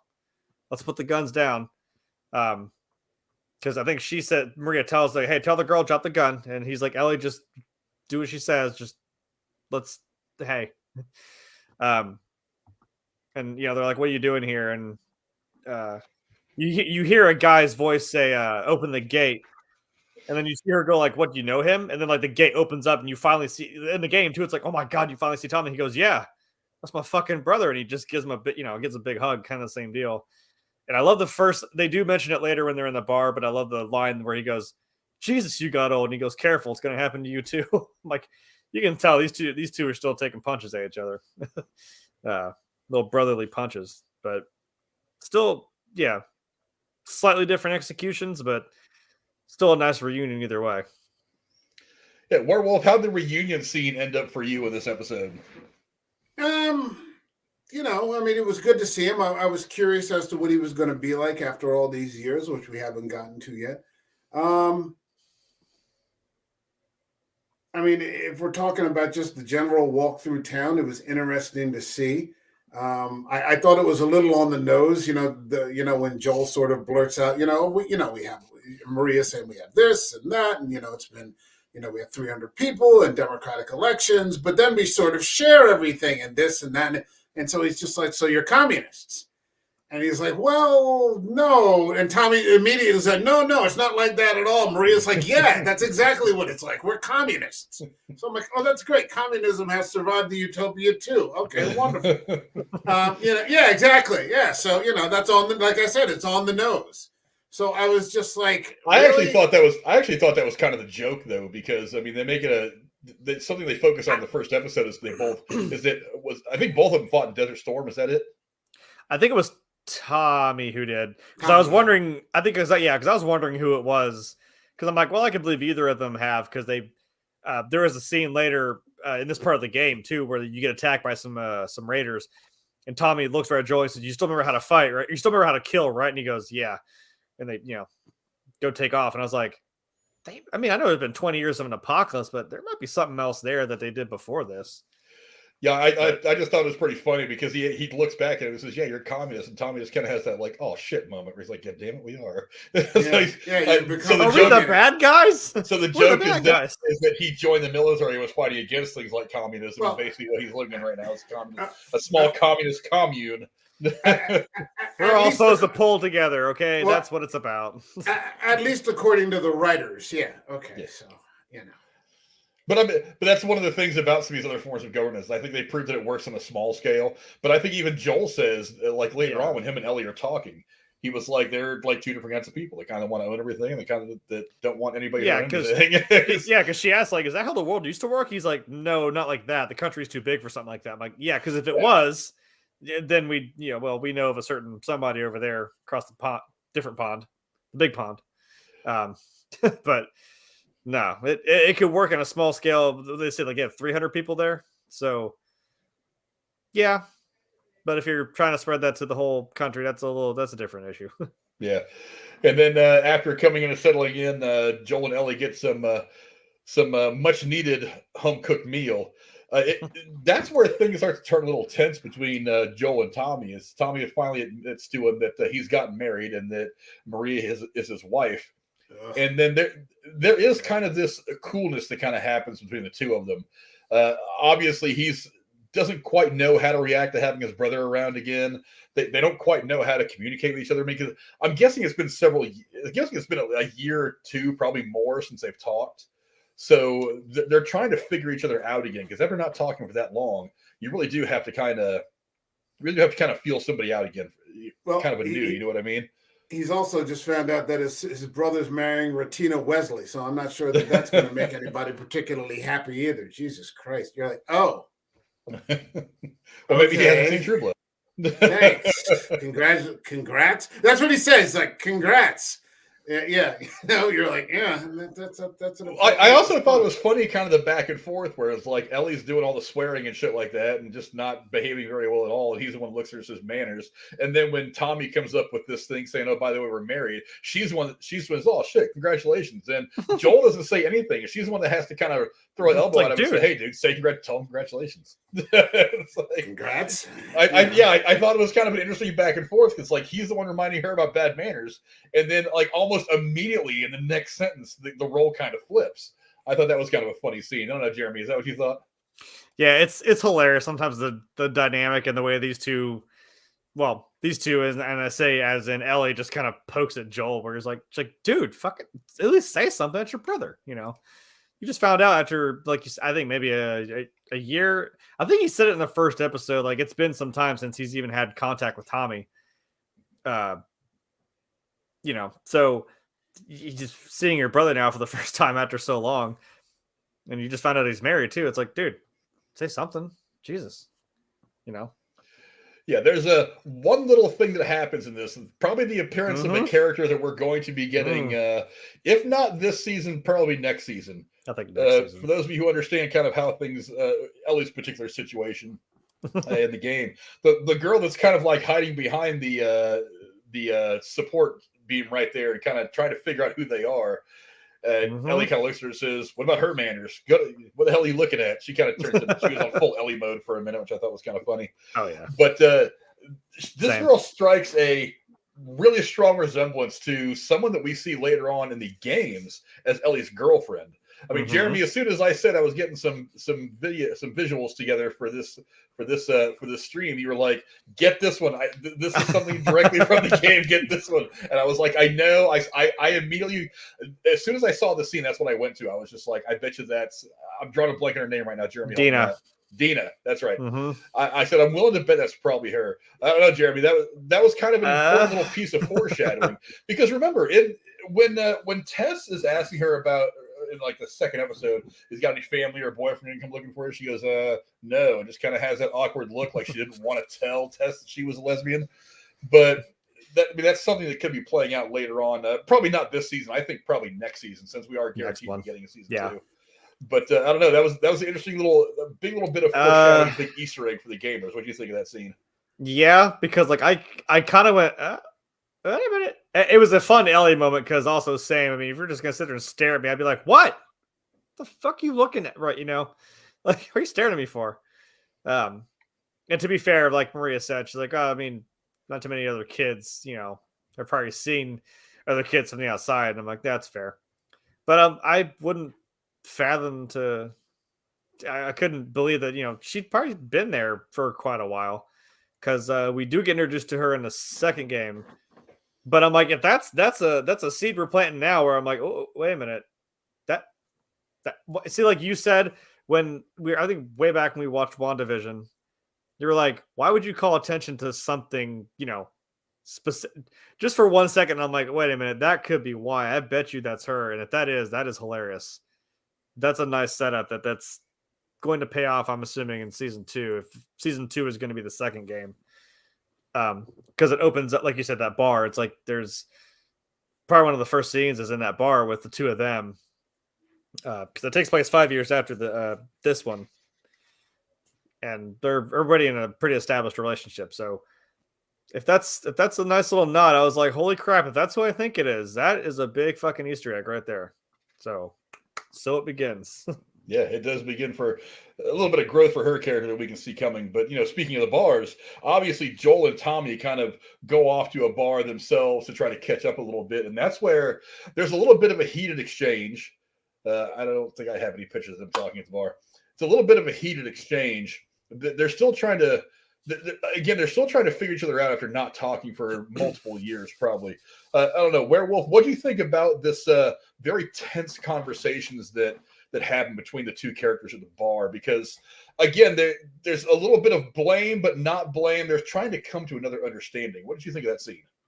I generally got the impression that Tommy was kind of a weak character, that he didn't really seem to take a lot of responsibility for what he participated in back when he and his brother were together. And I got the impression that he was kind of like lumping the responsibility or the blame on to Joel, because it was obvious that they had killed people, or murdered people, or just done whatever they did, whatever they needed to do before the story began to survive. I wasn't terribly impressed by the Tommy character, and I remember him from the start. And he in the first episode, he was kind of like the lovable goof. He was the brother, and he lived in the house with them, or at least, he dropped by and they had extra food for him. And his brother was like, giving him a job, contracting, so on and so forth. They sort of took care of him, or, they all took care of each other. But yeah, I didn't necessarily like the cut of his jib necessarily, or what he was saying to his brother. It seemed like, it was all kind of Joel's fault, when, he's not exactly 21, either. So, he could have just said, look, we did those things back then, and, maybe that's not who I am today, so on and so forth. I think it also shows how different their paths have been to this point. Because while they both were kind of on the same path for a long time, for the last several years, Joel has been in the Boston QZ, where, we've seen all the stuff that went on there in the first episode, things like that, drug dealing and all the stuff you have to do just to survive there. Whereas Tommy has been in this environment for the last several years, apparently, and that he's kind of evolved from a different viewpoint, because he's not dealing with that hard life that Joel had been dealing with. So I think that maybe while they were on the one path at one point, their paths diverged so much that it's causing them to have very different takes on everything they did in the past, where their potential future is going to go, how they view each other has greatly changed. I think that's kind of what showed up most in the scene is like the divergence of those paths over time. Jeremy, what do you think? Yeah, if you have, like you said, they probably started out together, probably doing some unsavory stuff. Where that gray area is of doing what you got to do to survive. I mean, that's a weird line to tiptoe, especially in apocalypse situations. We look at how people grow in whatever environment it may be for these apocalypses. And now that they split ways, because it's a weird. It's like they're still brothers. It's like, yeah, you're still my family, but it's a weird. Like you said, Joel probably still stayed in that same kind of sketchy dealings and whatnot, while Tommy really may have had a more fortunate situation where he, as he mentioned to Ellie before, like, well, he went off and ran and joined the Fireflies because, same kind of cause, same dumb thing he did when he joined the military. I'm like, okay. But then he ended up, I love Tommy's setup. I was like, that's pretty fucking ingenious. I'm like, holy shit, you have a whole town run off this hydroelectric dam. You got power, straight up, that's a big deal. You got power. You can run lights. You can have movie night, apparently. You can do laundry. You can do all kinds of shit. Pretty self-sustaining. And like they said, out in the middle of nowhere, which is nice. Probably less people, probably still around to deal with, but less infected. And kind of the question from Walking Dead, I'm like, well, I don't know. Does the cold affect them? Does it affect fungus? I don't know. Probably. Fungus isn't really probably like cold. So, but having to deal with all that, still the fact that you murdered people, it's like he may not still be in that, Tommy rather, may not still be in that mindset or that lifestyle. He's just trying to put it behind him and do better by running this town with his wife. Meanwhile, Joel's just been kind of sulking around the QZ, still just doing dirty deeds. Dirt cheap. Well, maybe not cheap, but some you want something done, you go to him. So yeah, but while they're having their conversation, Maria and Ellie are also having a conversation. She obviously helps her out, gets her a shower and some clean clothes and whatnot. But as she's giving her a little bit of a haircut, a conversation turns to a little bit of Maria not wanting Ellie to kind of fall in too much with Joel because she's heard the stories from Tommy about some of the things that they did. I think a little misplaced. Because, let's face it, Maria has just met Joel. She has no idea if he's evolved, how his thinking has changed over the years either. But Ellie definitely comes to his defense. It makes sense because he's been the one keeping her alive up to this point. But also she finds out about Sarah, the daughter that he lost in the first episode. Again, he wasn't talking about this because probably not an easy thing for him to talk about as a father. But that conversation was pretty good too. I thought it was interesting that she kind of came to his defense the way that she did. I don't know, Werewolf. What do you think about that conversation between Maria and Ellie? I think that Ellie held her own. I think Vertina Wesley was being, Maria was being super pushy. And I don't know if that comes from, I guess her exchanges with Tommy about what happened and, her putting it through her own filter or putting it through Tommy's filter. You can't really tell. The thing that kind of put me off for the episode here was before that, though, when Maria left her kind of a gift on the bed. And that was just I was like, what the hell is going on here? The flow don't stop, man. The world might stop. The world might stop, but the flow don't stop. Yeah, I gotta tell you, she's a 14-year-old kid, and especially if this doesn't, she left her a diaphragm, and at first I didn't even recognize it. At first myself, what the fuck? Because and then I was like, holy shit, did she just give a little kid a fucking diaphragm? And I was like, unless this comes back at some point into the story, I'm not sure exactly why it's in there in the first place. So I'm curious to see over the next 3 episodes if that actually comes back into the story. Or if at some point, especially if she's in same-sex relationships. And so I'm just like, why would you put that in there at all? Like, what place does it have? Okay, yeah, so that's where I sort of checked out of the whole thing right there, between the lack of clickers and all the other things we've talked about. Once that was in there, and I'm like, this is a 14-year-old kid. Like, what the hell are you guys doing? You do know that a 14-year-old girl still has menstruation. Yeah, and I don't. And in an apocalypse where there's no tampons and pads left, I'm pretty damn sure, because that's just something you don't necessarily keep that around. You kind of one and done. Sorry for the noise. But I'll be all right. But I mean, nah. I'm not. That's what I'm saying. She doesn't know them, but at least she's trying to, like, I guess in some weird way, reach out to her. Like, here, I mean, I gave you a shower. Here's some clothes. Make her a sandwich. I mean, they did give her food. They did. Yeah. Then that didn't. As far as I'm concerned, that didn't need to be in there at all. Yeah, the conversation. To be fair, it's funnier than hell when she like looks at it like, what the fuck, and then she rolls it and she goes, "Oh, wow, that's how that works." I'm like, that's funny. Yeah, I'm gonna concede to all the women in the chat who say it's a menstrual clip and it's for blood flow. I didn't really know what it was. Not a dive either. But I kind of agree with you. I mean, it would be one thing just to throw a couple of tampons or pads or something on there for. I mean, you would expect a teenage girl to need that kind of thing. Why it became such a focus to me was weird. I mean, I feel like it was supposed to be kind of a joke, but it drug on for a little bit longer than I think it should have.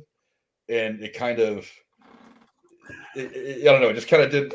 I didn't really understand why it was there the way it was. I mean, at least we addressed it. It's like, yeah, that happens, because you wonder. I mean, I don't know, how do they go to the bathroom? Who keeps cutting the damn grass in the apocalypse? You know what I mean? Dumb shit like that. Well, Frank was cutting the grass in episode 3. Like Walking Dead. The walkers weren't cutting the grass. Damn it, is all I'm saying.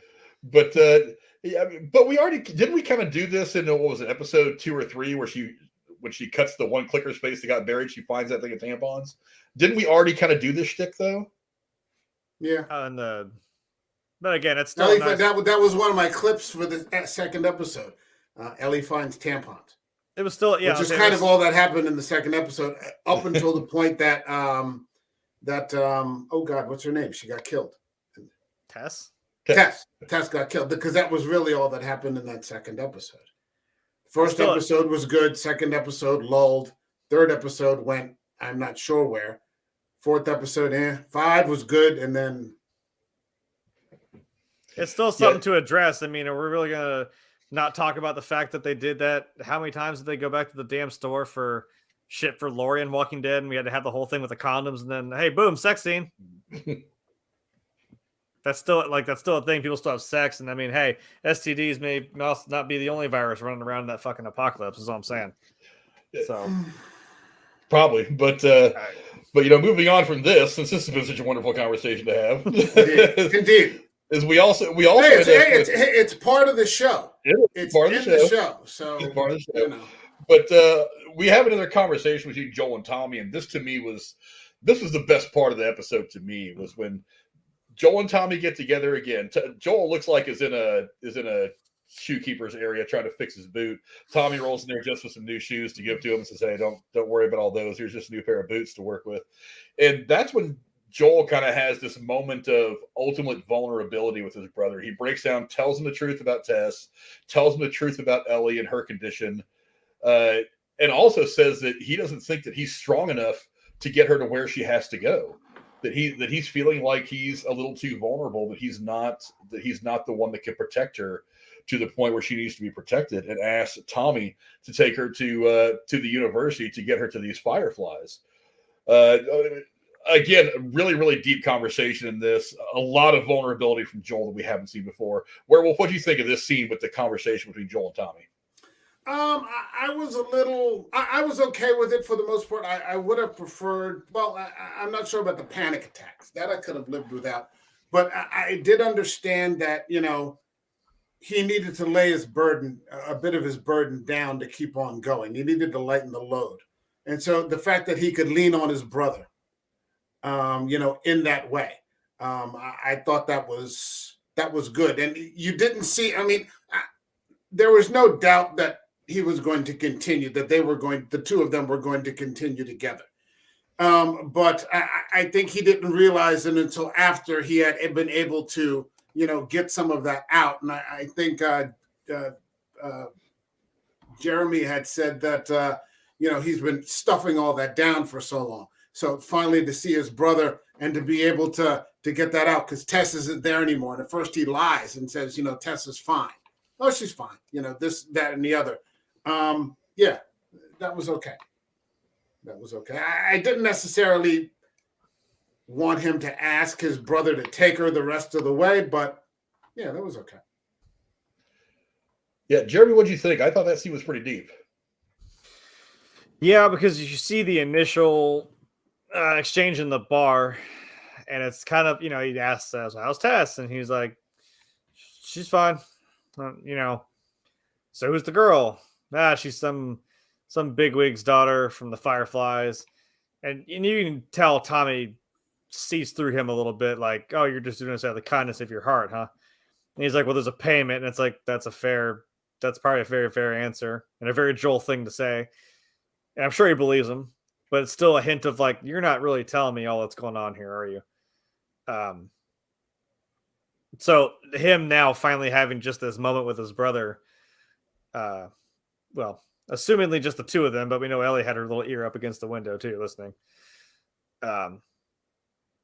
Yeah, it's like after all that time, and he's finally, like I said, he's now finally getting his emotions out, like realizing, like, dude, I can kill a man, but like, man, I don't know what the hell I'm gonna do, because he still feels that pain from losing his daughter, and the problem is he's getting attached to Ellie, just like we know she cares very much for Joel.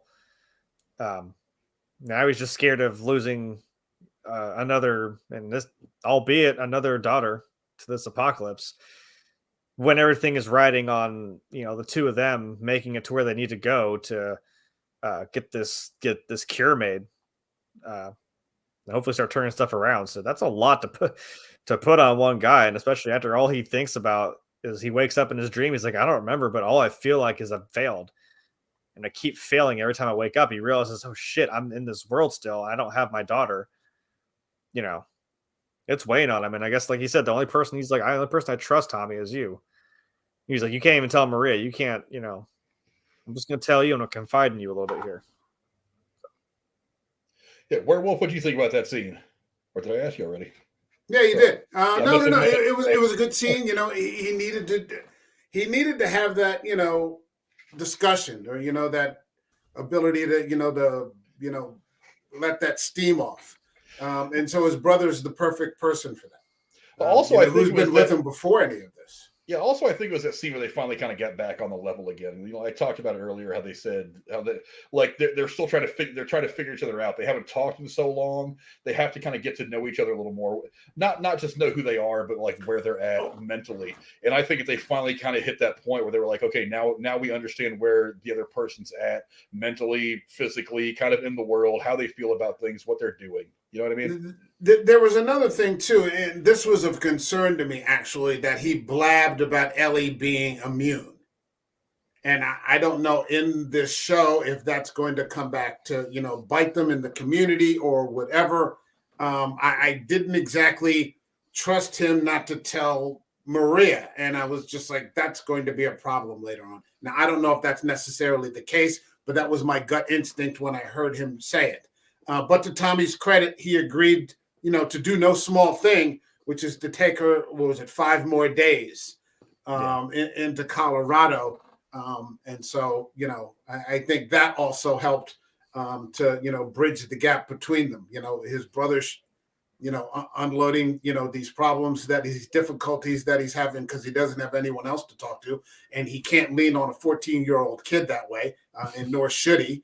And also that his brother is going to help share the load and try to get, this kid the rest of the way. to where she needs to be. So, yeah, I thought it was a pretty good scene. And that Tommy has a stake in this now too, because I mean, we haven't mentioned yet. He eventually, you know, in the bar scene, even before this, he mentions to Joel like, "Hey, I'm expecting, like, I'm gonna be a dad." So that's why he does. Tommy, Joel tells Tommy, you know, if this, you know, we get this done, you can bring your kid into an even better world. So if that's not, that's what he was worried about in the first place, where he's like, look, I got a bigger stake in this than he realized. So he's like, I got to be more careful. But he's like, but if that's what you're doing it for, you know, what, you know, same thing for all the more reason to get this job done. Yeah, I also thought it was interesting that when he goes back into the theater where the movie's playing after having this conversation with Joel, he doesn't tell his wife anything. He just kind of gives her a look. Yeah. And she already seems to understand at least that he's decided to go on this journey. If not that Ellie's got the condition that she's got, but at least that he's decided to go on this journey, because there's this look on her face like there's some subliminal communication between the two of them, and she knows that he's going to do something. Yeah. And I'm sure that maybe off camera he tells her exactly what, obviously, because he's planning on leaving for a week or a couple of weeks to go take her to where she's got to go. But that's where I was like, I know you didn't tell her, but like, what did you tell her? Because I'm like, I don't know how you explain, hey, I'm going to go out for a week. Yeah. And this ends up leading to a conversation that Joel and Ellie have. Joel goes to the house that he had given them, that he had told him to go to get some rest. And he decides to have a talk with Ellie and tell her that Tommy is going to be taking her the rest of the way. And come to find out that Ellie had overheard their conversation. And this is in a scene that was ripped almost directly from the game, Jeremy. Yes. Was this amazing conversation that they had. I mean, what do you think of that scene? That I was really glad to see, because I'm like I said, if you guys watch the stuff at the end of the episodes, like behind the scenes stuff, they were like, that's probably if one of the biggest, most famous scenes in the game. That's also, like we just said with Joel and Tommy, really getting down to some nitty gritty feelings. Like that's the same thing with Ellie, like, and between Ellie and Joel, like if they've never had that conversation between each other, like, you know, holy shit. Like I love that scene. It's pretty great. There is a slight deviation where actually you're in Jackson for a little longer. Again, it's a video game. You got more time to flesh it out. But you're there and that happens, and the whole you don't see the scene with Maria because it gets brought up.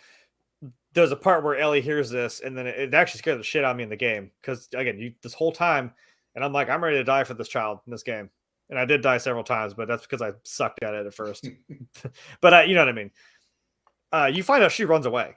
Like, she's just gone. She took one of the horses and left. And I'm like, oh, shit. And then you and Tommy go out and you got to go find her. You track her down.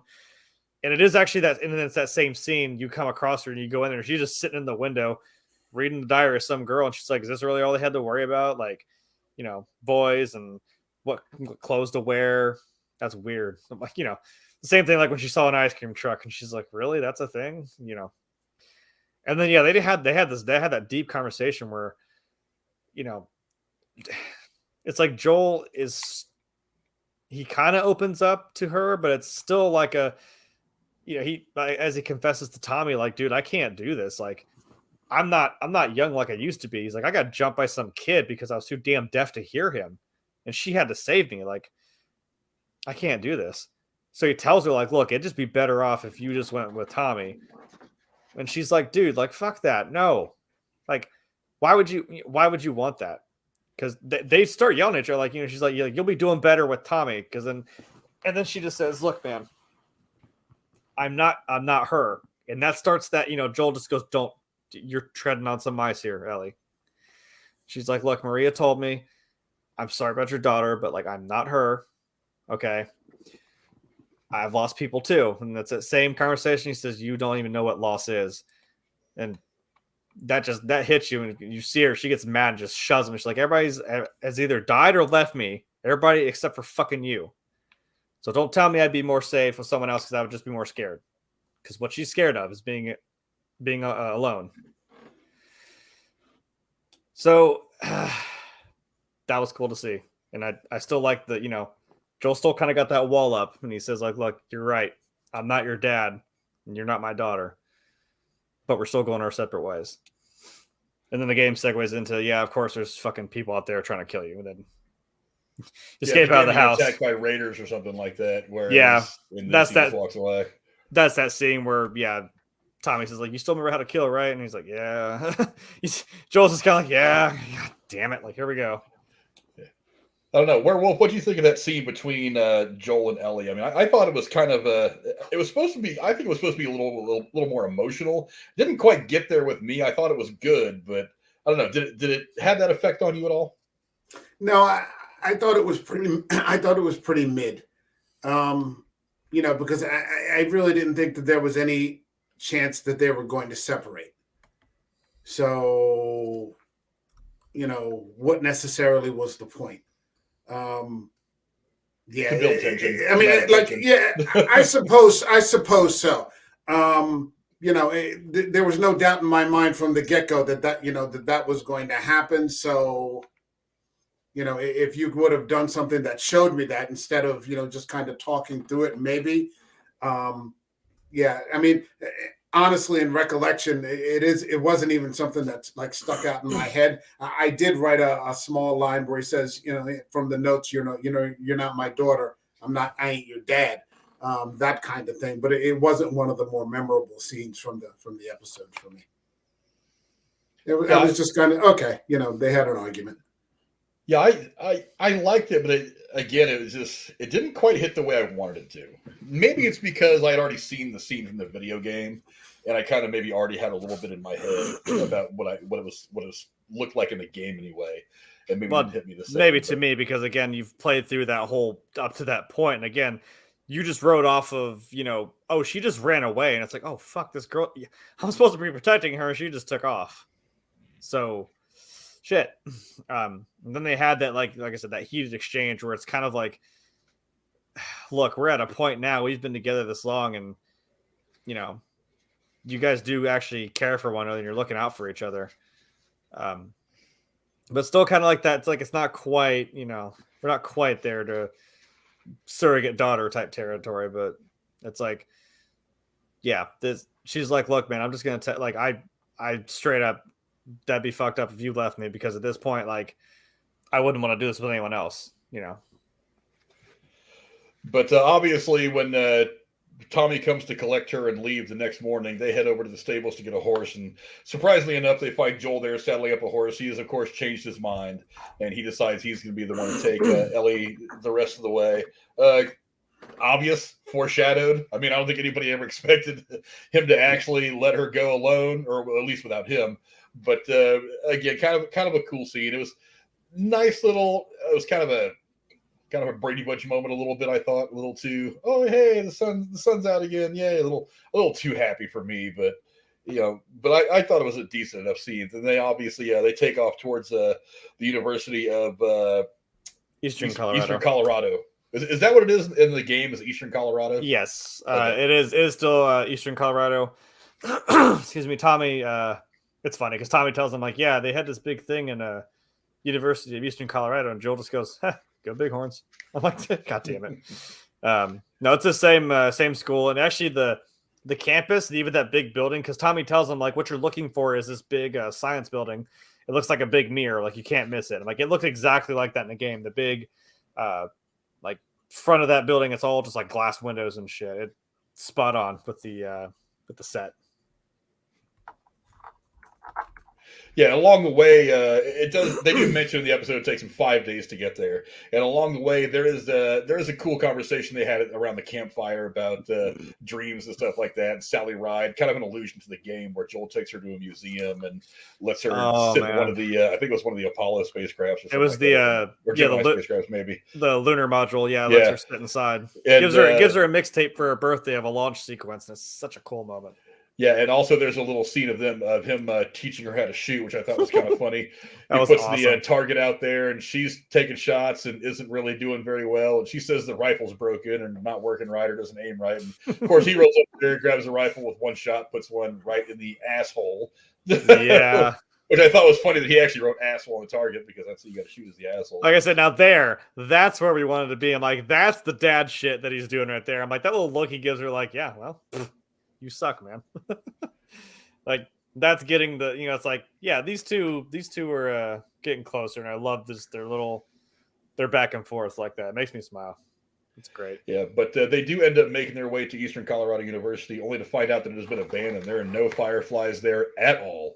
Just monkeys.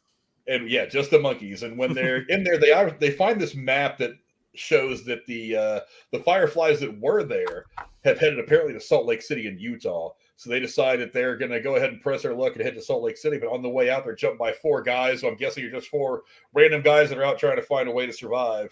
Yeah, I think I might know who they are, but yes. But as they obviously see the guys as they're up in the building, so they try to get back to the horse to make a quick getaway and not mess with them at all. When one of the guys actually jumps Joel from behind, during the scuffle, Joel is actually impaled by a piece of this guy's baseball bat that had broken off when he tried to swing at Joe and missed. So Joe's gravely injured. This obviously kind of mirrors a scene from the game where Joel falls while fighting somebody and gets impaled by a piece of rebar. Yeah. So Joel's in a pretty bad position, and as they manage to ride away and get away from them, that's when we get that scene of Ellie turning back and squeezing off a few rounds of the guys to make sure they don't follow. And then as they get away, she realizes they're not following, and they ride a few more feet, and then Joel just falls right off of the horse, obviously in shock from all the blood loss. And that's where we end the episode. Man. Is with Ellie trying to say, "Hey Joe, wake up! Don't leave me here. I can't do this alone." Which kind of harkens back to what she wrote on that pad for Sam. Is I'm afraid of being alone. And so you see the tears welling up in her eyes. She has no idea how to move forward without him. Obviously, Joel's not going to die this early in the series. There's a whole second season that still needs to come. So we're not. You don't know. Yeah. Well, yeah, maybe that's possible, but right. But I don't know. Werewolf, what do you think of the way that this episode ended? I thought it was a pretty emotional ending to all of this so far. What do you think?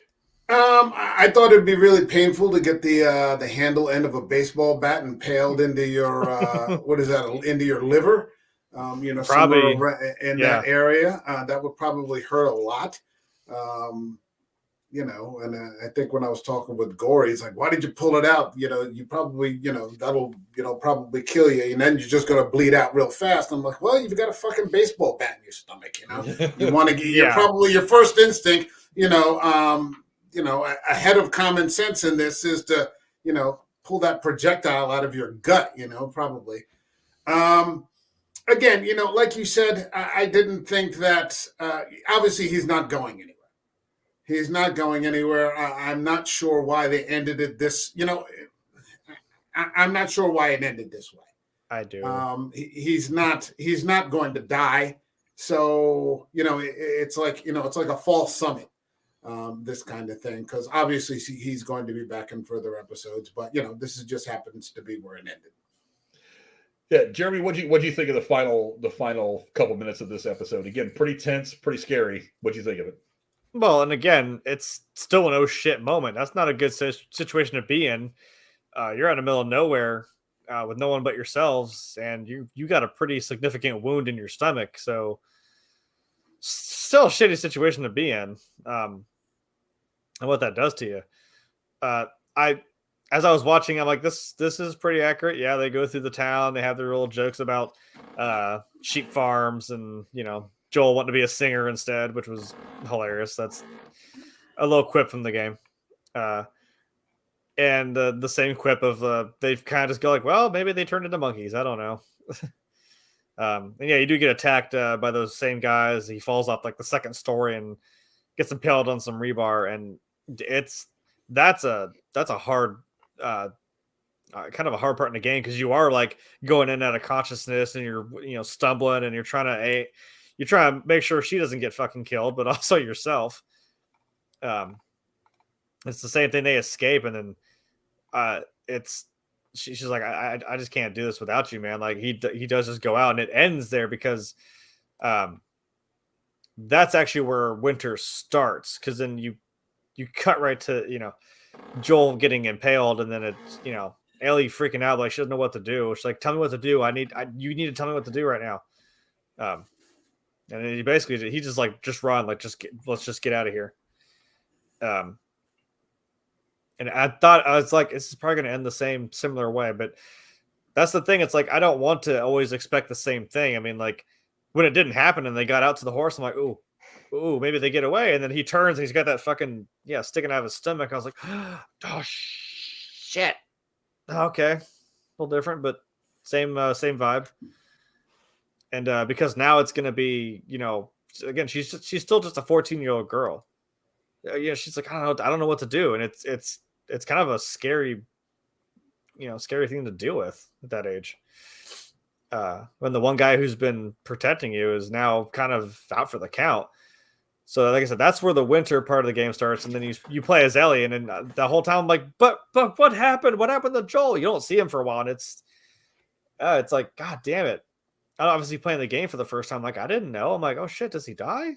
Like, obviously, no, he doesn't. But it's an interesting question. Do you run a television series in the same way that you would run a video game? Do you run the television adaptation the same way? Does it work? I mean, because if you know in advance that he's not going anywhere, then why end on this cliffhanger that, everyone's, and it's just a question. I mean, but I'm just saying, we know he's not going anywhere. We're all pretty convinced. So you're just like, But it is still, I mean, if someone doesn't know, it's still like, oh crap, well, what happens now though? It's like, even playing the game, you're like, oh shit, well, now what? What does she do? But see, the difference is in the video game, you don't know. You haven't gone through it, but true.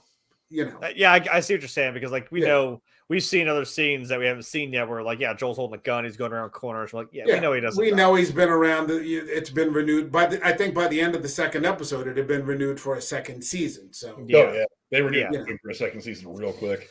But it's still nice to see it happen, because I mean what I'm thinking, like I said, the next part, which was the part you play as Ellie, it's about to get, like I said, I think maybe those guys are the guys you run into in the winter part, which are not the best of people. Right. So I'm making a prediction. I think Troy Baker's one of them, playing one of the characters. I think you're talking about episode 8. I actually understand what's happening in the next 3 episodes, but I don't know if you want to get into that here. I mean, I played the game. I know what happens. No, but I mean, for anybody who's listening, this, that, and the other. So that's fair. Because I mean, he fell, and then my mom was like, "He doesn't die." I'm like, "Well, no." Well, maybe not right now. But I was like, "Well, here's where I'm going to get into some spoiler. Here's where I'm going to get into some spoiler territory. For one, for the video game, for people who aren't familiar with the game, who don't know where Joel's character goes in the long run. For one, this is not a direct adaptation. I talk about this all the time with Marvel. Marvel's not a direct adaptation of the comic books. They've cherry-picked little aspects and have rebuilt a whole new world around the things that happened in the comic books. Last of Us, I think, is still doing that, because I don't think we see the town of Jackson until the second game, right? No, you get there. In the first game? Like I said, you roll up to the gates. Okay. You get to the lay of the town, and then that's why you get there to talk to Tommy about where are the fireflies. He says, hey, go to this university. Bad shit happens. The whole winter thing, and some people that you would rather not run into. Then you go into the spring, and then all that happens, and then you come back to it at the end of the game. At the end of the game, after it's all said and done, it's them like overlooking this ridge. They can see Jackson. They finally made it back. Like, okay, after all that, we're going to come back, because Tommy does say in both the game and the show, hey, there's a place for you guys here, like, if you want it. And of course, that's why Joel says, well, I'm counting on it, because we'll get this done. We'll come back. And this is probably a better situation, than living in some shitty QZ with a wine mom, I guess.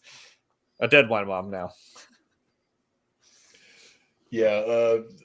Again, Joel, again, spoiler alert for those of you who don't know what's coming. Joel does die in the second game. So. Spoilers. Yeah, spoiler alert. I said spoiler. I know, it's like you can say, well, in the comics, Rick Grimes died. But he didn't die in the show. But like I said, this isn't a direct adaptation of the game. It's just their retelling of the story in a different way. So maybe if this thing goes 4 or 5 seasons, because honestly, from like episode 1, I was like, the only real ending for Joel is to die. The question is going to be when. And obviously, he's kind of an important part of the show, so they're not going to kill him now. Yeah. So it's going to happen towards the end of end of the series' entire run. So if it goes 5 or 6 seasons, well, but I mean, opening up in the last episode of the last season. But if you open up on that like the game did, it's like, oh, Jesus shit. You know what I mean? That's the first one was Joel losing his dog. I mean, that fucking the first time I played that, man, I actually cried. I was like, holy dude. And then like cuts to black and then title card. I was like, that's what the fuck we're doing? Oh my God. You know what I mean? So the second one had to step it up, and we opened up with Joel's death. I'm like, oh, fuck me. Well, I'm curious what the ratings are for this show.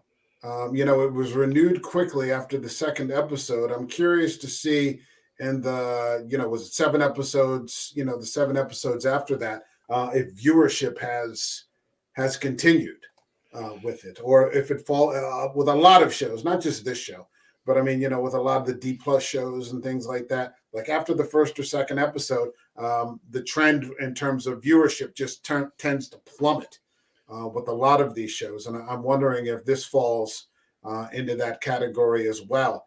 I'm only saying that because Frank said, if we get to like 4 or 5 seasons, and I'm thinking we may not get to 4 or 5 seasons. This may be, like a 1 or 2 season thing. And if not enough people are watching, these shows are expensive, and, Warner Brothers and streaming services, all of the streaming services are cutting back. So if these things are not like really in the black, things are getting slashed left and right, especially with all the changes that are going on at HBO and WB. So, I mean, they're like 50 billion in debt. Warner Brothers is 50 billion in debt. The other thing I thought about today was, I'm like, well, if you ever accomplish something, I'm like, I assume this season is going to encapsulate the first game. Like, so it's like, well, at least we said we did that. So thankfully we got a season 2. And usually like the first seasons of shows aren't typically too long. I mean, the first season of Walking Dead was what, 6 episodes? Well, we're generally seeing shorter shows now anyway, because like you said, as you get farther and farther in a series, it gets more expensive. People start asking for more money. I mean, look at Stranger Things. That's one of the reasons why. Yeah. I mean, we're all kind of surprised that Stranger Things has managed to last into what will be now. It's what, 6th, 7th season coming up. I think 6th, 5th, 5th. Only the 5th. Yeah, it's only 5th. There's only been 4. Well, that's one of the reasons why Netflix doesn't usually let anything go more than 3 or 4 seasons, because as you get farther and farther, they get more and more expensive. The talent gets more expensive. That kind of eats into the advertising money. So, and I think that's one of the reasons why we're seeing shorter like this. I mean, we've talked about it in the Disney Plus shows. Instead of getting 23 episodes for a season, we're getting like 8, 9, because they're telling a much faster paced story, but they're keeping the cost down by not doing an extra 20 episodes when you don't really need them. But on the subject of viewership, 4.7 million viewers the first night of availability for the first episode. That's including the linear viewers. Linear viewers, it's more of a TV thing than it is streaming, but it's like people who watch it live as it's coming out. Right. At 9 p.m. People that are watching at 9 p.m. Now, if you look at the linear viewers, it's only 500,000 people that watched it right when it came out. But I mean, in total, it had 4.7 million viewers in its first night. And after 12 days, it had 22 million views for just the first episode. And every episode has hit the 20 mark, the 20 million mark. Yeah. Okay. So it's pulling in the ratings. And like I said, if season 2 might be maybe a little bit bigger, and we go with the second game, I think like Werewolf was saying, I'm like, it's different from like a game. You're kind of playing and experiencing it through the game. And I think I was saying this to Frank, or maybe in our chat, that it's like, I feel like narratively two would work better as a show, because I'm like, well, you're not, it's frustrating when you play as a character that you know and love, like Ellie. You get halfway through the game, you're at that climax, you're at that fever pitch, and they're like, nope. Now we're going to rewind, and you're going to do all of that again. But as this character, who we introduced for you to absolutely fucking hate and spend your entire half of the game as Ellie trying to murder this person, you want to play as them all over again, right? No. Now, that's frustrating as shit when you have to now play as this character. I'm like, I don't want to. I just wanted the, all right, let's get back to that point in the story. Like, I don't care about this bitch. I don't care where she came from. I don't care about her fucking dog. And I will keep saying that. I don't always say that. Dogs are the best. That's why John Wick is great. He killed all those people over a dog. In this case, I don't care. But as a show, that might work better because, again, I understand her motives, Abby's motives. I understand where she's coming from. You can see that in a show where now they're having this clash, Ellie and Abby. Instead of me having to sit here and play through that part, I'm saying it's probably going to make more sense to see it in a show format of the two of them going at it, you know. And hopefully we see Dina. That'll be sweet. That's the best part of that fucking game. I think we'll probably see her like in the second season. I don't really want to introduce any new characters that are going to be significant at this point in this season. I just want to see this season play out at this point. I mean, I don't even know if they'll end up back in Jackson this season. I feel like like I said, comes probably in the first or second episode of season 2. Yeah, like I said, if anything, you only just kind of see Jackson. Like, it's before they're about to go over the hill to go down there and see Tommy and all them. She stops them and has that conversation. And the game ends right there. I'm like, you really do see the glimpse of it again, and you assume, oh, that's where they're just going to go. But yeah, 2 opens up. You're 5 years into you're in Jackson. You're still living there. Ellie about punched this fucking bigot of an old man in the face, and it was pretty funny. Actually, so did Joel. Joel pushed him to get the fuck out of here, dude. I'm like, yeah, I feel you, man. But that seems like a good place to wrap this thing up. I want to thank my very special guest, American Werewolf New Jersey. Any final thoughts you had on this episode before we cut out of here? I hope they pick it up with the action, because I've got 3 episodes to go, and it's turned into a kind of a talk fest. And so, that's not why I tuned in. I'll finish out the rest of the season, but if it ends the way that it's continued through these 6 episodes, I won't be checking in next season. We'll cover them. I'll continue to cover them with gore, because we'll finish out the season. We started it, but if it continues like this, I'm not interested. Jeremy, any final thoughts on these episodes on you? I think it's about to go off because the last I almost said The Last of Us, the last of the show. I mean, it's if we see the people in the winter section, and then obviously it's a finale. It's going to be some big shit that happens. I mean, that final level of the game, and also if that's how we're going to end it. I mean, holy crap! I'll just say that's some one man army shit from Joel, and it was pretty cool. Yeah, like I said, I'm all about the good character work. I'm all about the good dialogue, but a big part of this has got to be some clickers getting shot at or attacking people or chasing them around. And there hasn't really been a lot of that at points in this series. Again, I love the character work. I love the acting. I love the writing. I love the dialogue. I love it all. But again, part of this is supposed to be the action. It does feel a bit uneven at times. Well, to be fair, we are out in the middle of nowhere, not in the middle of a city. So, I mean, there wouldn't Sure. be as many out there. I don't know. Even if Tommy can claim that he can headshot one of them fuckers from a half mile. which Joel says is bullshit. Right. Reset it to a place where there's some more action. I mean, give us something. Give us because I'm pretty checked out right now. I'm pretty checked out. And I started off really enjoying this show. Like I've done 6 episodes of this. When I went through that first episode, I was like, holy shit, this is really fucking good, because I wasn't expecting anything.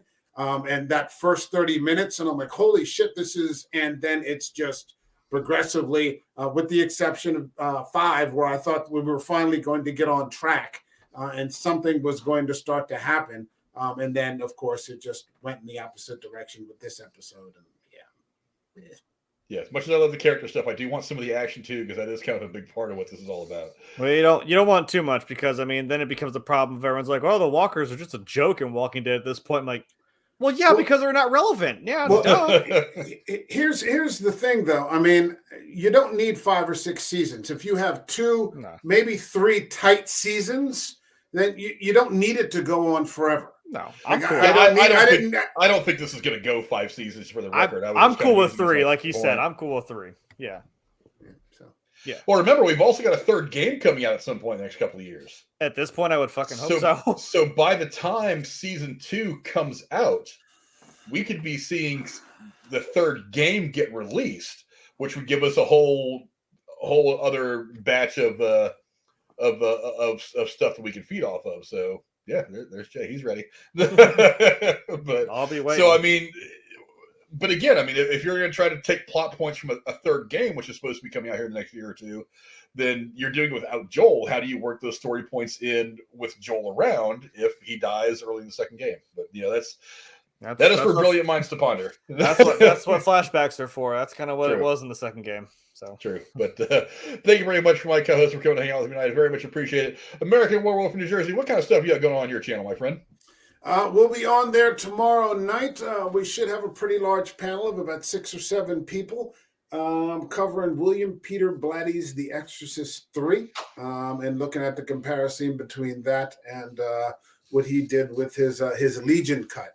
So that'll be that. And then I'll be back next Sunday with Gorephobe immediately after episode 7 of this, hoping for something better. I think I know what we're going to get into. It's going to be the Ellie backstory. So, it's going to be more of the same, but we'll be there to cover it and talk it out and see what we thought. Yeah, the name of the next episode is going to be Left Behind. Left Behind. So, the name of the DLC that this is based on. There you go. Yeah. So for those of you who know about the video game, like Jeremy, you probably have an idea as to pretty much what this is going to be. Probably we're going to see Riley in this. Probably we're going to see Ellie get her initial bite, some stuff like that. So we'll probably get a little bit of the action that Werewolf wants. Yeah. And how about you, my hetero life mate Jeremy? What do you got going on YouTube, my friend? Well, obviously this.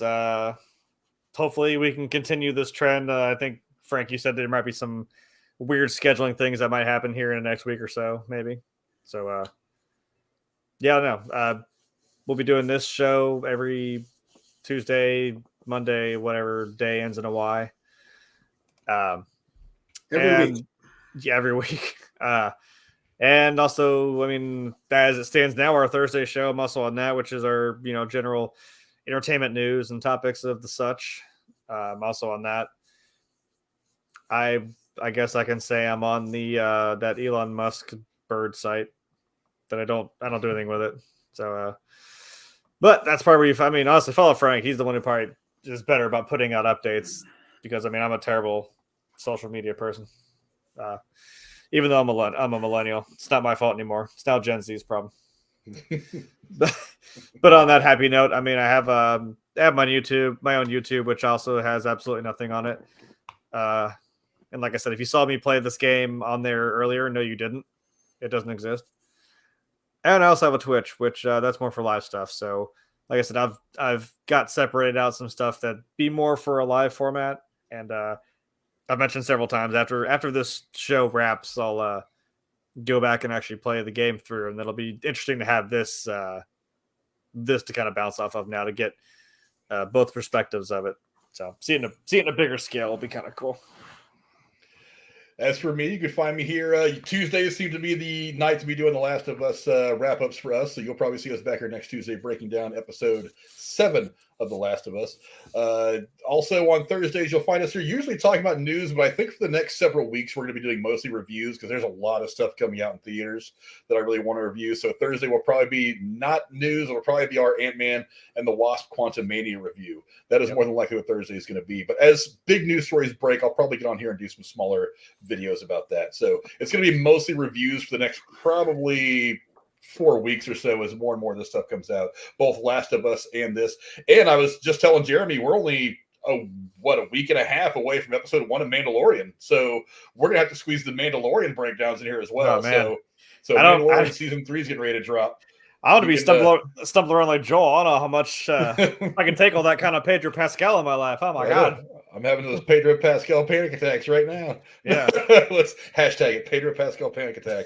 Let's put that on Twitter. Oh, damn it. But thank you very much for my co-host for coming and hang out with me tonight. I very much appreciate you guys giving us your time. And to all of you for being so awesome. Thank you guys. See you next time.